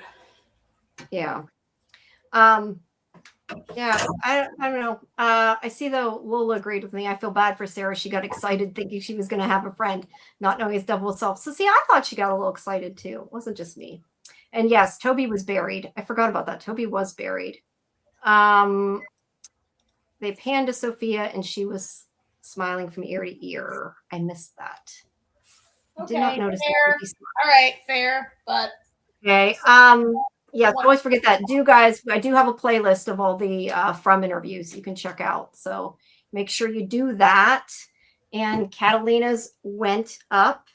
And next week, I had to think about it, gonna have Hannah. So not live, but there'll be an interview with her going up as well. So I think Sophia thinks that she's going to mess with Sarah like the town has before. But Sarah's not the same person she was. Like, I think maybe now Sophia doesn't know who she's dealing with. So, like, Sarah has been changed a lot by the things she has done. Yeah. Yeah. Maybe she'll be able to resist her or whatever. She's not as easy a mark as she was before. Yeah. Whoops. I meant to press this one. Lola says she's going to finish what she started with Sarah. I think Sophia is who was writing on her arm, making her kill people. That's interesting.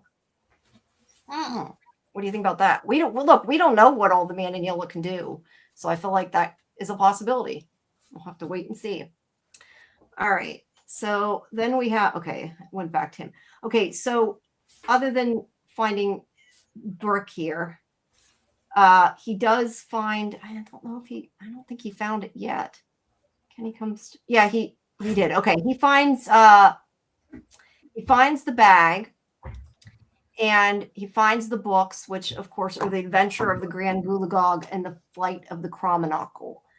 So what do you guys, let me ask you, because I haven't heard you guys talk about it all. What do you guys think about the books that he went to find the books? Like, what do you think that's for and that's about? I think there's going to be something Julie figures out from them. Otherwise, it's going to be pointless. She wants to see if the books have some kind of clue to help her control the story walking, which might be a thing. I think that is a good thought. Yeah, I don't think anything more about it than what Julie said. She needs those books to see if there's any clue to what story walking is and can she control it. Something's definitely going to jog her. She's going to definitely be like, oh my, there's going to be something to it. All right. Yes, I agree with you. I think that because we've seen that she does learn to do it, and right, we know that she does learn how to do it. So yeah, we know. We don't know she knows how to control it. We know she eventually gets there. I don't know that we know she knows. Well, we know she does more of it. How much of it's controlled, I don't know. But I think the man in yellow said to her, "Where did you come from this time?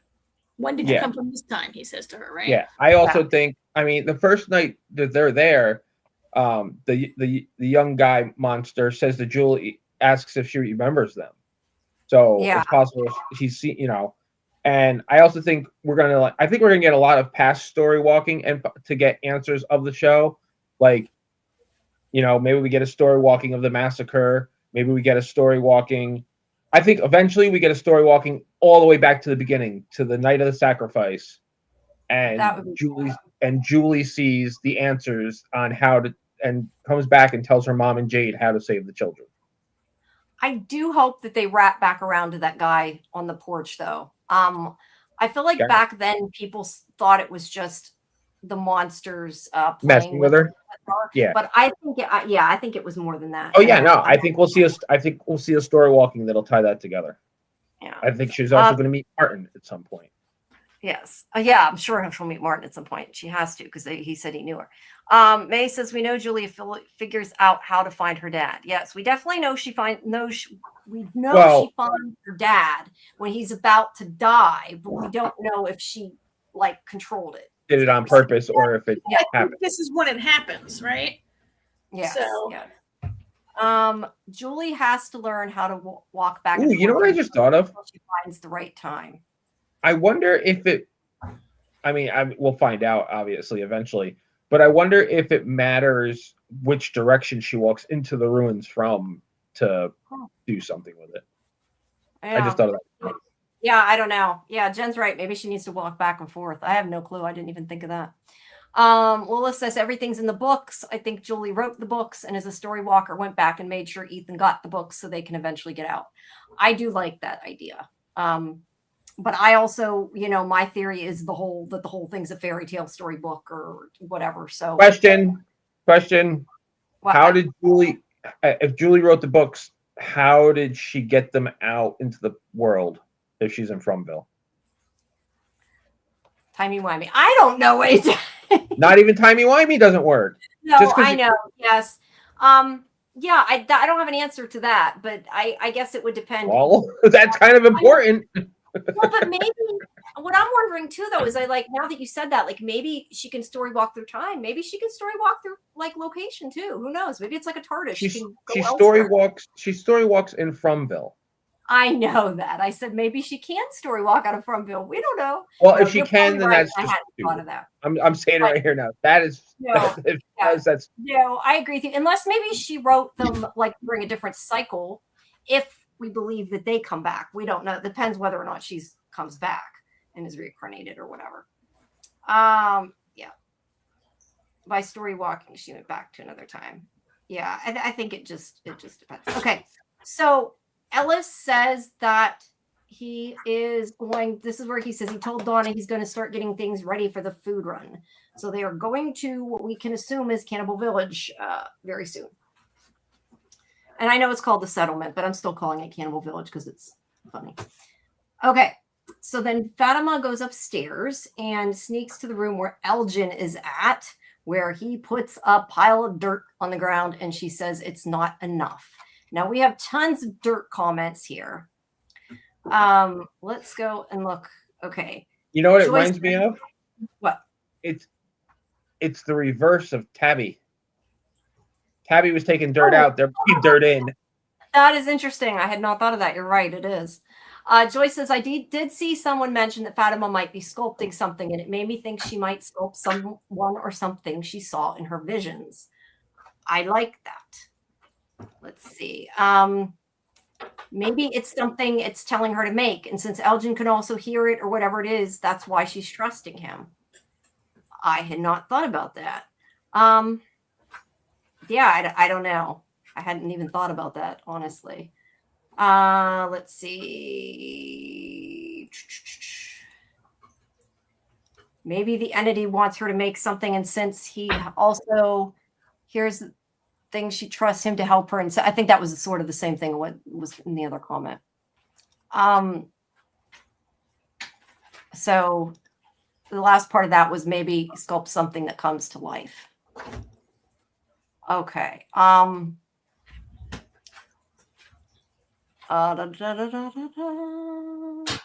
Okay.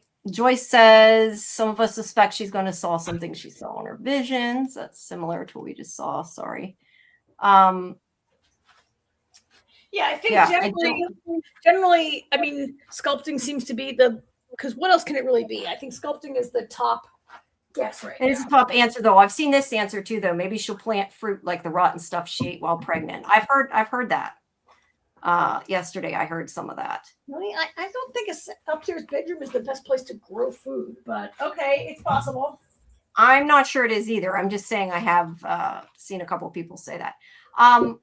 We didn't answer this before. We missed this. Sorry, Rita's board. Did we ever find out what was slamming the cabinets and drawers in Tabitha and family's house? No, we did not. Yeah, I don't know. We don't have an answer to that yet. All right. So, okay. Dieter says maybe it actually means Fatima's going to be a badass. That's why he showed her with Ellis hitting the cars. Well, she's definitely, I think, becoming a badass. I would agree with that. Fletcher said Fatima's recreating something she saw when she gave birth to Smiley. I like that. That is interesting too. Okay, I think I got through all the dirt. Oh wait, May said she'll sculpt poor Tilly with a pair of shears in her chest. I feel like there was one that I saw that I wanted to put up, but I lost. I think that's the main gist of what people were thinking. No, I know, but there was something I saw that was something interesting that was different, and I don't know where the frick it was. I don't know who the other person was that said it, but Scarlet said hopefully it's a golem or those veggie potato people. Somebody else said about it could be a golem. And yeah, I like the Tilly idea. I don't think it's right, but I like the Tilly idea. All right. I mean, to me, I don't think that's I mean, I'd be surprised if that was it. And I would give all credit to you for thinking that up. Because I'm not you, Scarlet. Because I wasn't thinking golem, really. I had thought of that at one point, just because I was thinking of Caddish, with in X-Files. It made me think of that. But sorry, I got to put this up. Tilly is the dirt. This is too funny not to put up. She's recreating the scene from the movie Ghost, pottery and a hot love making scene. I like that, Kaiser. I like that. I like that. I see Samuel also said Gollum. And this does not mean Gollum like pretty or whatever either. No, just to clarify. Not yeah, I know. I'm just being silly. Okay. Okay. May says she has a cultural background, so she's probably pulling from her own culture's mythology. That is a possibility. And Jen says maybe Fatima has the dirt on Smiley. Yes. Funny. Okay. Yes. And let's see. Lee Moncure says another theory I did not come up with, the dirt is from the settlement to grow crops.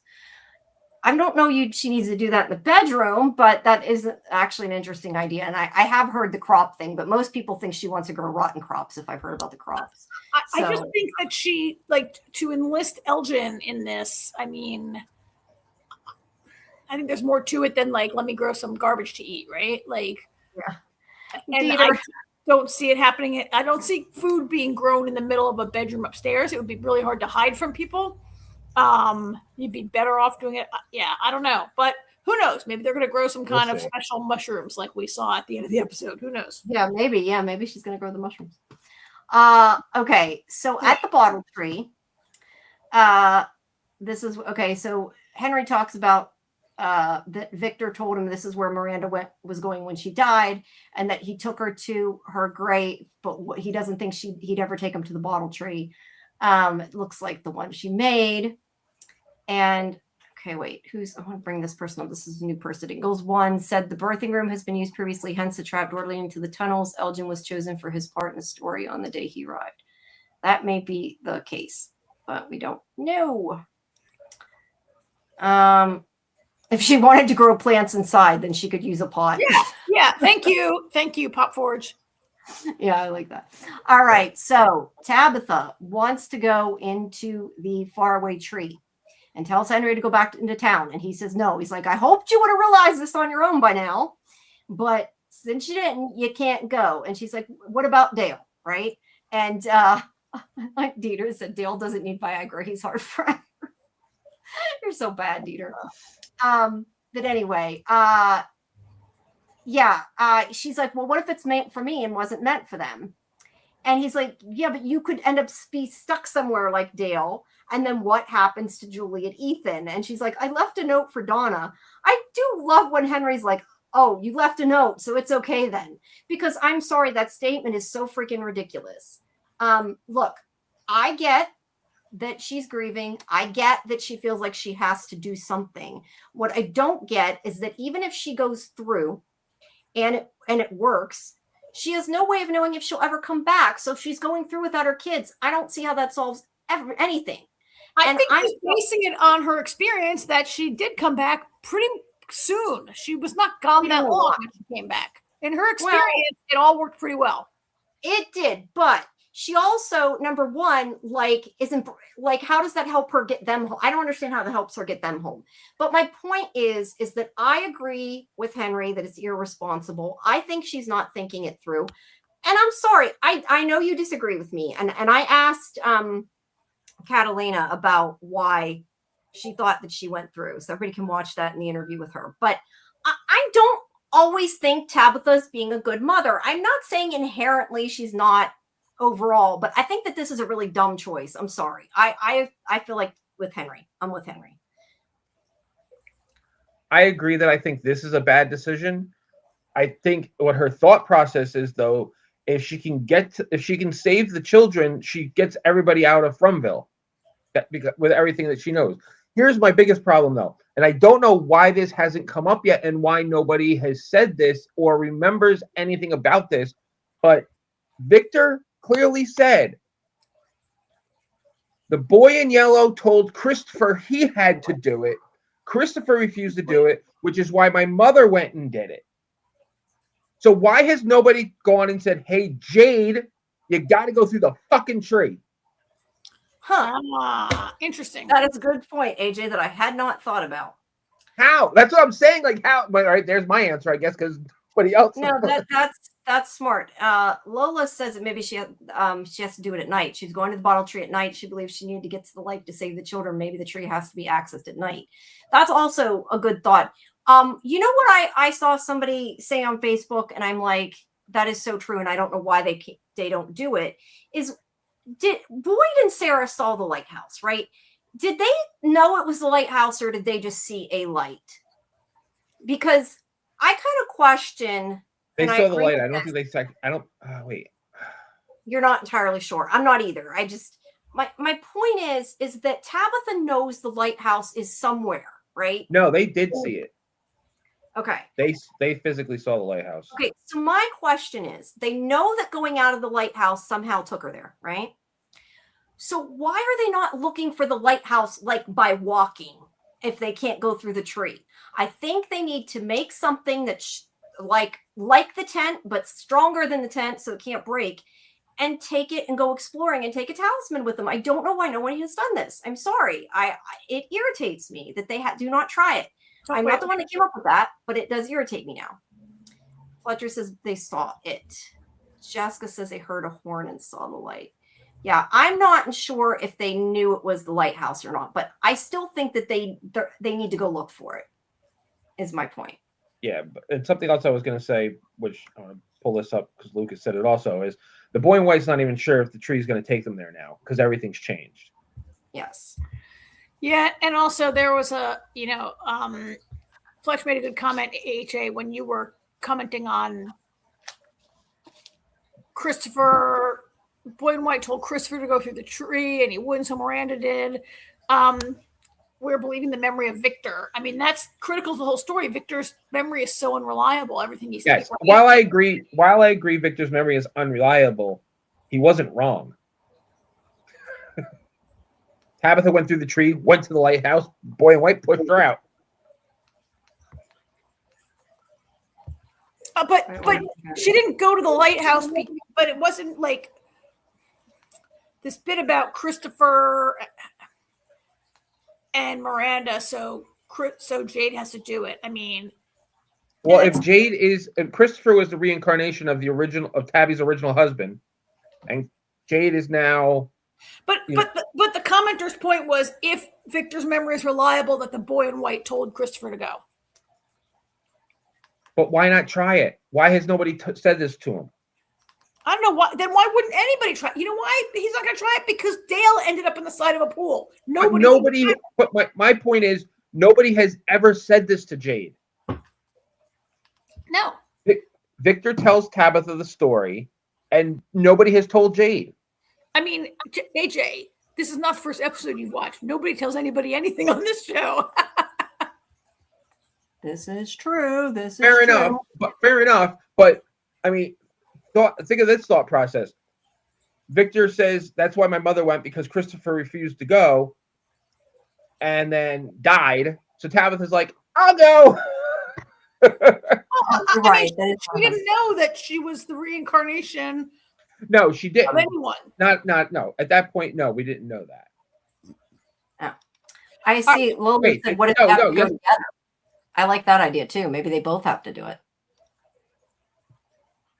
Yeah, maybe.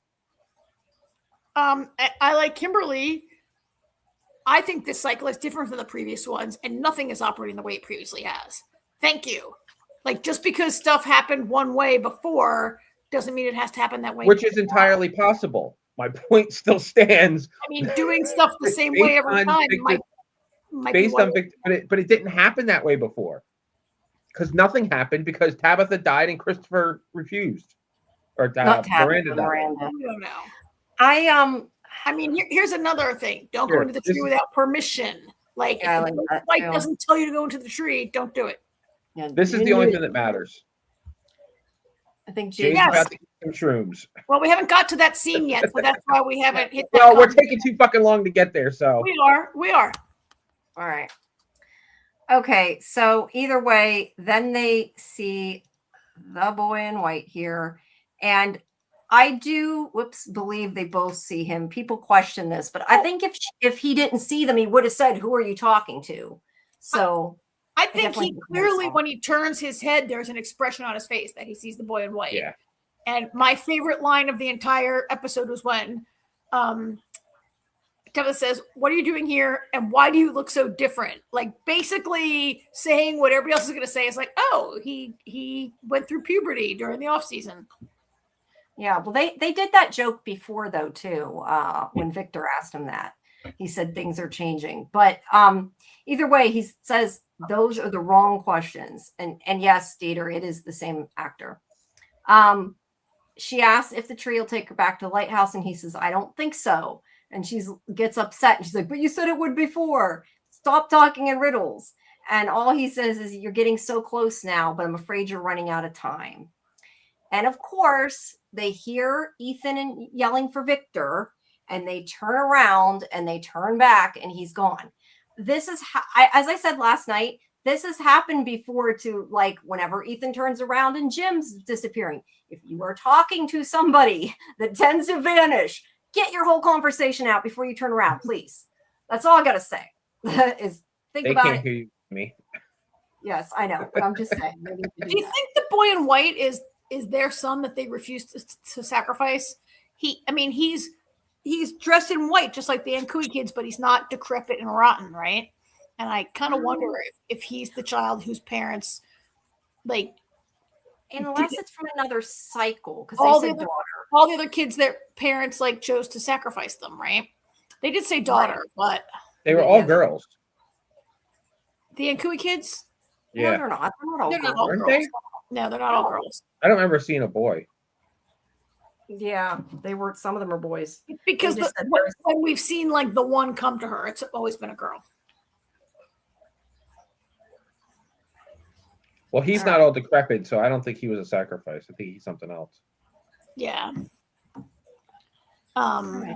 All right. So anyway, the turn around, he's gone, and then they rush off because Ethan's shouting, and they come upon Ethan, Jade, and Victor, right? Yes, we come upon Victor, who is crying, and this is where he says, "I thought he wasn't real," and Henry comforts him. That's really sad because he is really, really distraught. It was a nice scene. It was. And then Jade sees mushrooms. Yay! Now he can hallucinate and have good ideas. Yes. Yep. I can hope so. This is not how I expected that scene was going to go. No. Lucas said that thinks that their kid was the Ankui kid that approached him in the end of the season. I agree. I think it was supposed to be. All right. So Jade apparently knows how to forage mushrooms and discovered these hallucinatory but non-lethal mushrooms. Yes. That he knows nothing about, but he's probably going to take anyway, right? Well, maybe he's going to say that he was a botany major in college or something, but yeah. Jade is very smart. It is so dangerous to eat random mushrooms that you find in the forest. It is. Have you met Jade? Yeah. Well, Jade takes drugs. We know that he is a recreational drug user, so maybe he knows magic mushrooms when he sees them. So back to the boy in white. Yes, he keeps saying they're running out of time. I don't think they understand the running out of time part. I agree with you. They seem to, they understand the running out of time in the sense that eventually they'll be murdered by the monsters. Well, they don't really get the running out of time part. No. Yeah, that's because he doesn't tell them how much time that they have. Right. Oh yeah. His idea of running. I mean, he's been dealing with this shit for centuries. Yeah. I mean, running out of time to him could be 30 more years. Yeah. Or is it, or do they have 5 minutes? Which is it? Right. Yeah. Scarlett says, "Do we get a whole episode of Jade tripping?" I guess I would watch that. Yeah, I would watch that too. I would totally watch it. All right. So that would be a filler episode, but I'd watch it. It would, but it would be a good filler episode, right? I mean, that would be similar to whichever you guys was just saying. Do we get an episode of Victor's memory and we see the cycles or whatever? We could see the cycles through the tripping, right? That could be cool. I don't know. I think we're gonna get a lot of information through Julie's. Michelle says, story walking. "Oh, not." Michelle does not want to see a whole episode of tripping. I do. Maybe it's their last life, hence the Kate cat shirt Jade wears. That's interesting. I think it would not be a good episode of him tripping. Have you guys ever been babysitting tripping people when you are not? It's a gigantic pain in the ass. I don't think I want but as a viewer, it would be hilarious. Yeah, I think it'd be funny watching it. But I'm not saying they're going to do it, or I actually want them to do it. No, I know. Yeah. All right. So Boyd now this is when he goes to speak to Abby at her grave. Yes. And yes. he really go ahead. Sorry. What does he say? He says things are changing. I am changing. And he says he's done some things, said some things. He doesn't like who he's becoming. And then he doesn't know who else to be. And then he says, if what Tabitha and Jade say they remember is true, it feels like for the first time they're close to something, but none of it matters if he can't hold the town together. None of it matters if he loses people. And he says, I could really use some help, but I don't know if there's anything you can do or something. So I like that monologue because it felt like Boyd was starting to recover from this spiral he's been in lately. And then hold on. Night of the Living Dead. Yep. Yeah. Hold on 1 second. I got to move my window. Where the heck right. is that? So we know we're going to see the arm coming up out of the ground. So he says, I could really use some help. And then an arm comes out. Is it literally Abby reaching out of the grave to try to help him? don't know. I don't know what to make of it. Real. Because here's the thing. If you watch him after, I think this, to me, what it looked like is that he saw there's no hole. Because he was like looking down. I think it means there's no hole in the ground. So who knows? Was it even there? When he looked at his arm like this, I was like, oh, maybe they gave him worms again. But I know they didn't. Probably not. But I hadn't even thought of that. Yeah. Well, maybe they did. Maybe that's why maybe the ballerina is coming back here. We hope not. No, I'm just teasing. I have no idea. But yes, either way, I don't even know if it's real because to me, he looked like, where's the hole? Like he was confused. So I don't know. Fletcher says, I'm stretching. Does the arm look like it's from Abby's grave or from some grave beneath the stone? You know, it's actually funny because I thought that too. I thought, why is the arm coming from behind him when the grave is over there? Yeah, I don't think it looks like it's from the right spot, but I think that was probably just like a cinematic I choice. think he's, I think he's hallucinating. What it means, I don't know, but there's no hole in the grave. So I think there might be forms of Parkinsonism that you can have hallucinations, right? He does not seem to, like, if he has Parkinson-related dementia, it does not seem to have advanced that far that he would be having hallucinations, but I'm not a doctor. I don't know. Yeah, Christy said it takes a while for them to have that happen. I don't know. But if you can get pregnant and have a baby like 4 days later, could your disease advance? I don't know. Just saying. Fair enough. No, that's a valid thought. Leave V Moncure. I still know I'm saying that wrong. Says I think Boyd is having a Parkinson's hallucination. Sometimes I sometimes have neurological hallucinations. Don't trust him. Okay, fair enough. Yeah, he could be. I mean, the truth is, we do not know. They have not been playing that up in the back half of season 3 and now. Like that was like, there was a time when Boyd's hand was shaking, remember? And he was like, oh, my symptoms are progressing. I'm getting worse. He has no access to medication here or whatever. And then they sort of dropped it for a while until now. I wonder if that will. I know it's popped up. Remember the episode he couldn't walk? He fell down. He had trouble walking. Yep. It's like it's not all the time, but it's sporadic enough to be like, don't forget. Lee says, do you think they're dropping it? I don't know. Like, if they're gonna play, like the idea that he can't trust what he sees, is an interesting story tension. And it's interesting because, like, hello, guess what, Boyd? None of you can trust what you see ever anyway in this town, right? But, I mean, it's an interesting... I'd be disappointed if they dropped it. I don't think they will because I think these writers are too good and too careful to drop a major thing like that. Yeah. Scarlett says, I wasn't that excited about the ending. We have seen Boyd dreaming of Abby many times, unless that's the hand that knocks under the RV. Yeah, that I don't know about, but I know people are commenting on that. So it was a little Buffy the Vampire Slayer. It was like being in a graveyard and a hand comes out of the grave, but it was still like a good jump scare. Yeah, I haven't seen that, so I don't know. Guys, I'll be right back. You guys take some from the chat. I'll be right back. Okay. This is the end of the episode, right? Yeah. AJ, okay, so we have a few things to we have a lot of comments in there that we'll try to hit some of the major ones that we kind of skipped over. Okay. Randall is definitely on the death list. That's what I'm getting from this episode. AJ, agree? Disagree? Disagree. You don't think he's on the death list? I mean, how long is the death list? I mean, this season? No. I think you think he makes it out of this season? Yeah. Yeah, I mean, so the question is the town's interest in him and keeping him alive or in killing him, right?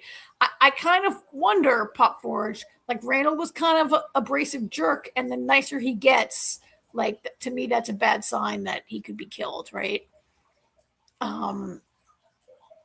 Now, Fletcher disagrees. Randall won't die so soon.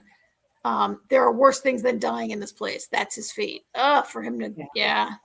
Yeah, since they said that, I would say probably is the case. And Yeah. yes, Scarlett, there is no ring. That is Boyd's ring, I think, that people saw, because I did go through it to see. Here's this question for you, Jamie. Kimberly wants to know if you think the camera was rated. Probably I don't know, maybe by the end of the junket she might have been, but I don't know if other people asked her that. But she did say she didn't think it meant Tabby wasn't a good mother. So yeah, there's that. But yeah, I don't know. But people need to listen to that, see what you guys think. Yeah.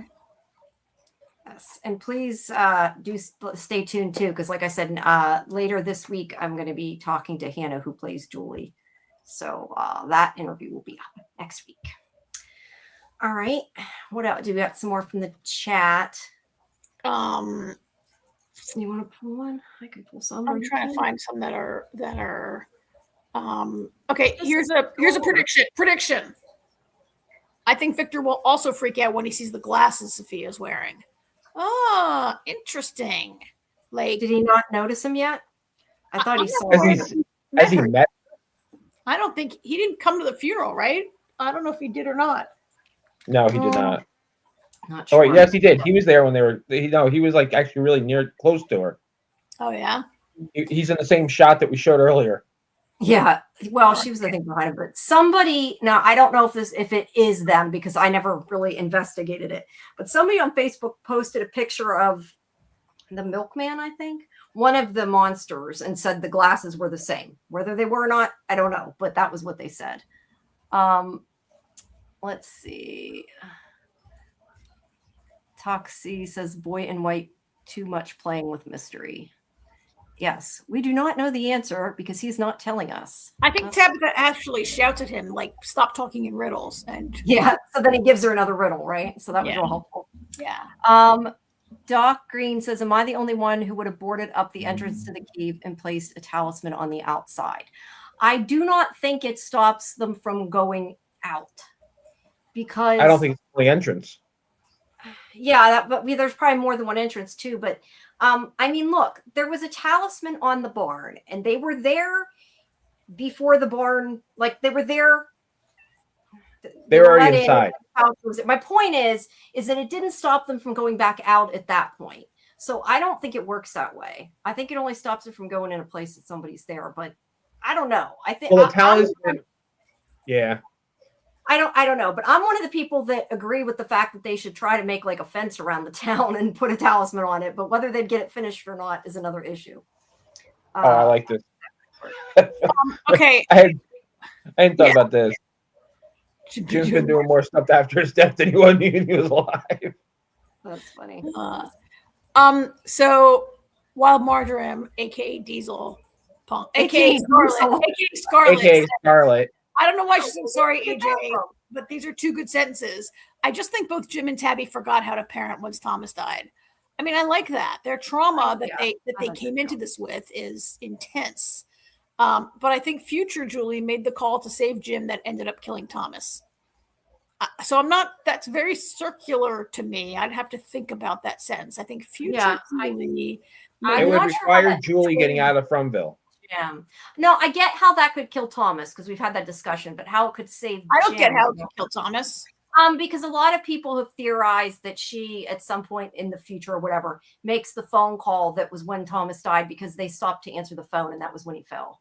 So not intentionally, but just Tabitha answered the phone and he rolled off the but I'm not sure how. I don't understand how that saves Jim. I missed something with that. I'm not sure about that. She's calling. So she has to go back in time, get out of Fromville, call Tabitha to say, hey, when we get stuck in a town, make sure Dad doesn't get killed by the man in yellow. Oops, my brother just fell off the table. That would be awful, wouldn't it? Oh, so it would be a horrible side effect of her plan. But it requires her getting out of Fromville while story walking in the past. Yeah, I don't know that is going to necessarily happen. It's an interesting idea, though, Scarlett, for sure. Before we go too far, because I'm afraid that I'm going to forget to say it if I don't say it now. We are going to have another giveaway for on Monday, May 11th. Thanks to Kimberly. We will tell what it is on Sunday May 10th on our show, on our deep dive show, but we'll be giving it away on the review show. So make sure you guys tune in then. I just want to say that now so I don't forget to say it later. But yeah, we'll talk more about that after and tell you what it is and everything, but make sure you guys tune in. Sorry, continue. And like and subscribe. All right, let's see. Michael says, the man in yellow is about to spring something on them all. Is Boy in White saying they're running out of time? Oh, that's what he means, because they're going to spring something. He's going to spring something on them. Well, and so let's go. I think he's already sprung something on them, which is the whole point is for the town people to rip each other apart. Like that's maybe what he's springing on them. Sophia now, working among them. If the whole point is for the temple to rip each other apart, then Sophia's goal is going to be to put everyone against everyone. Maybe this happened every time to Miranda and Chris.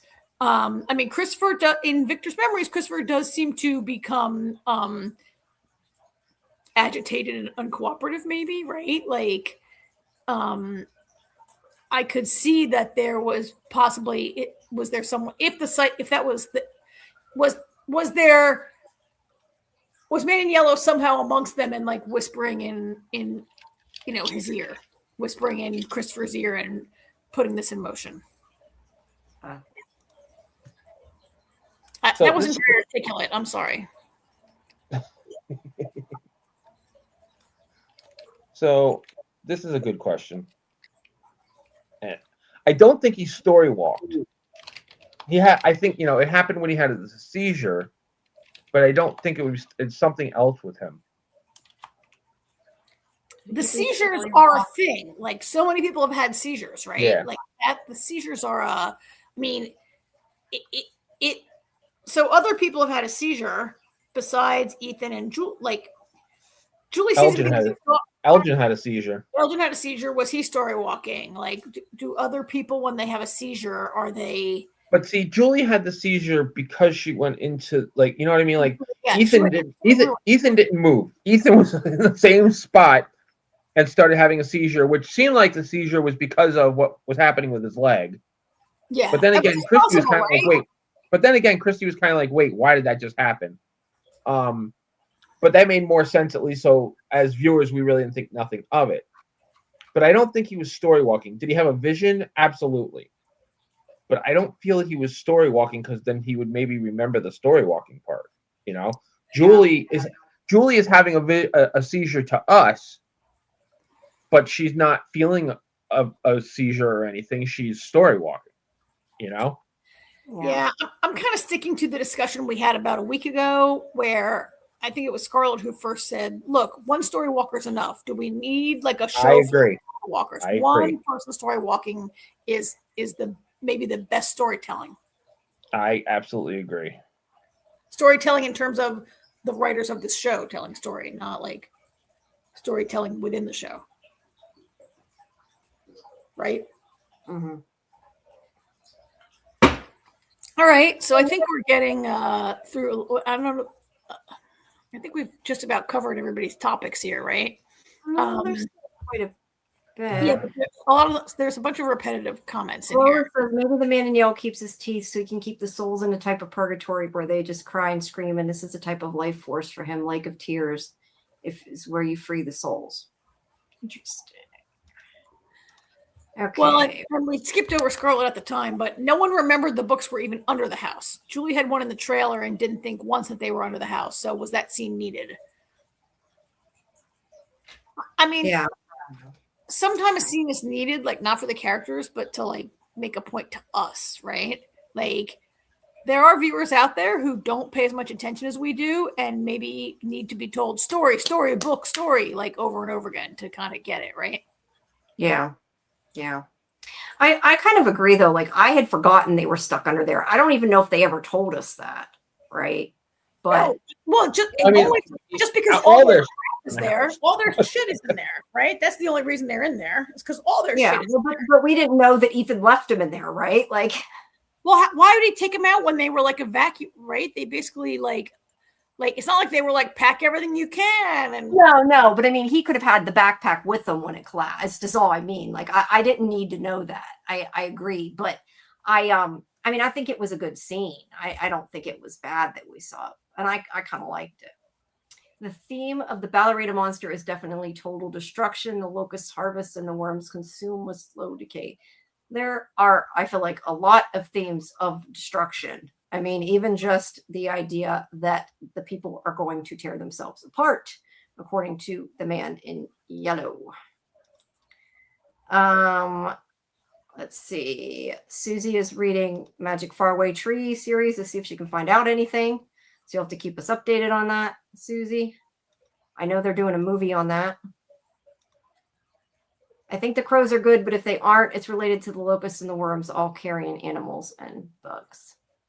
I don't know. I said last night, like, I want to understand the thing with the crows, because it confused me even more when one came to Victor, right? Like, that made me even more lost.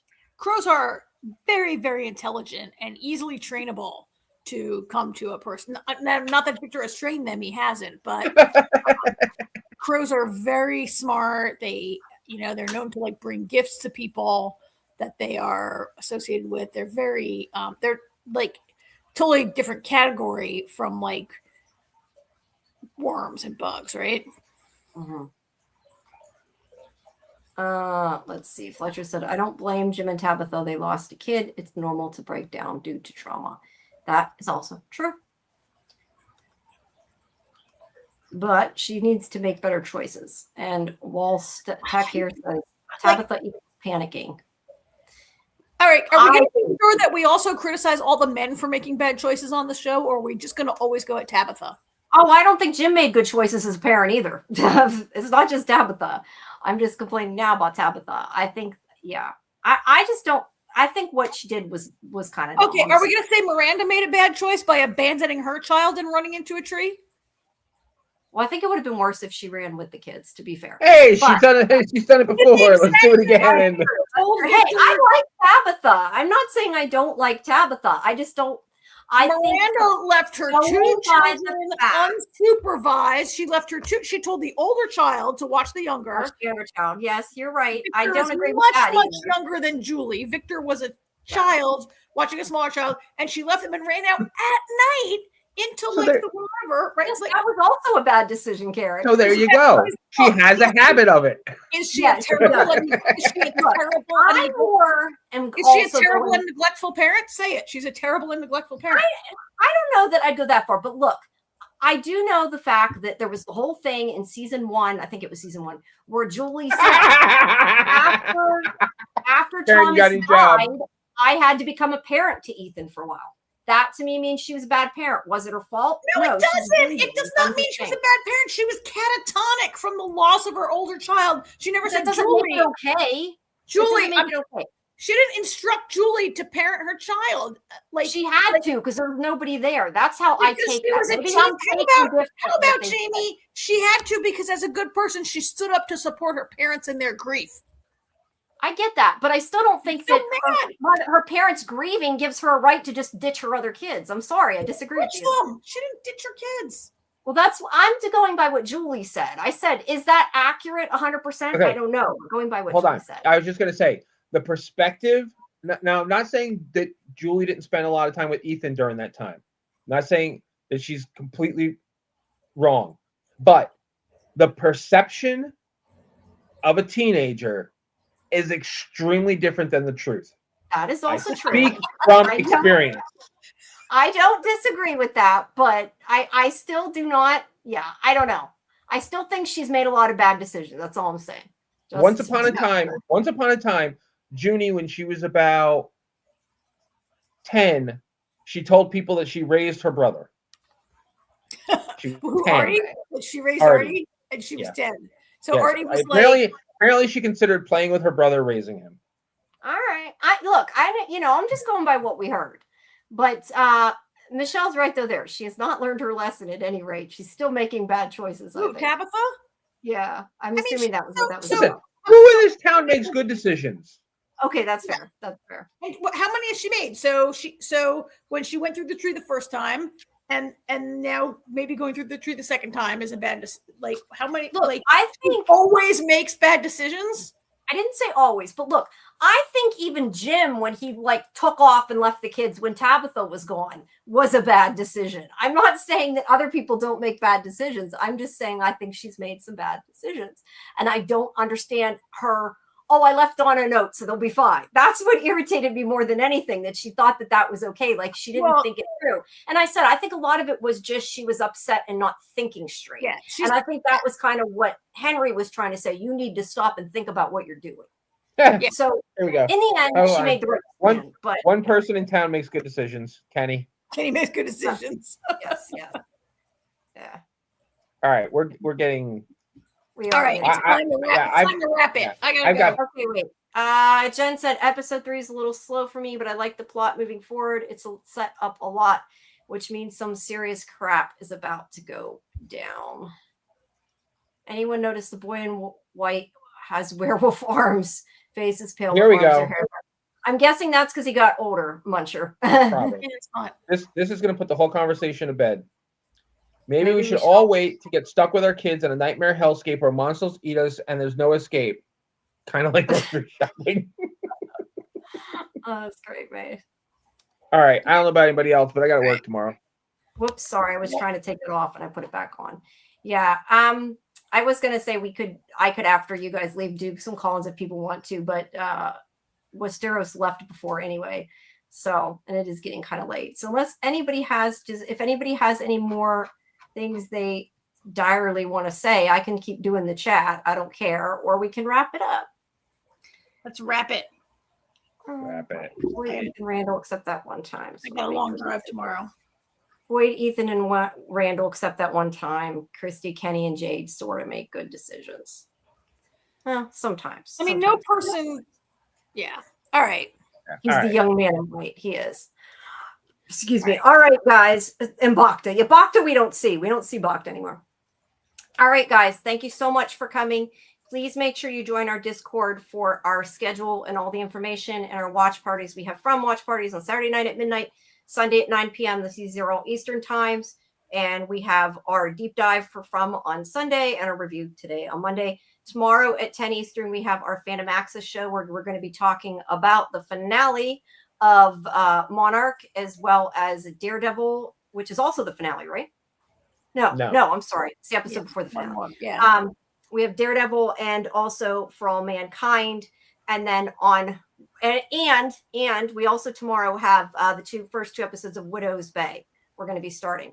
And then Wednesday, Scarlett and I, and potentially Jen, but I think she's doing her From show, are going to be starting a show for Widow's Bay, and that will move to Thursday after Daredevil is over, because at Thursday at 11, we have Daredevil for the last two episodes. So lots of shit going on this week. So join Discord. I will update the schedule for all this new stuff, especially because this week is different because we're trying to fit stuff in. But hopefully it'll slow down a little bit after this week. I think so. Well, Daredevil will be over. So there's at least some of that. All right. But yes, join us tomorrow at 10 will be the first thing. And like I said, we are going to be giving away something on next Monday's show. Tune in Sunday to find out what it is. It's from Kimberly. And make sure you stay tuned for my interview with Hannah Cherami. And we have Liz Saunders, who plays Donna, coming live June 3rd at 7 p.m. Eastern. So please check that out. And thank you, everybody. Please subscribe. Really need subscribers. I know a lot of you don't, but I know some of you do, but I know a lot of you don't. So please subscribe and like. It is appreciated greatly. And we will see you tomorrow, hopefully. Good night. Night. Night, everybody. Night.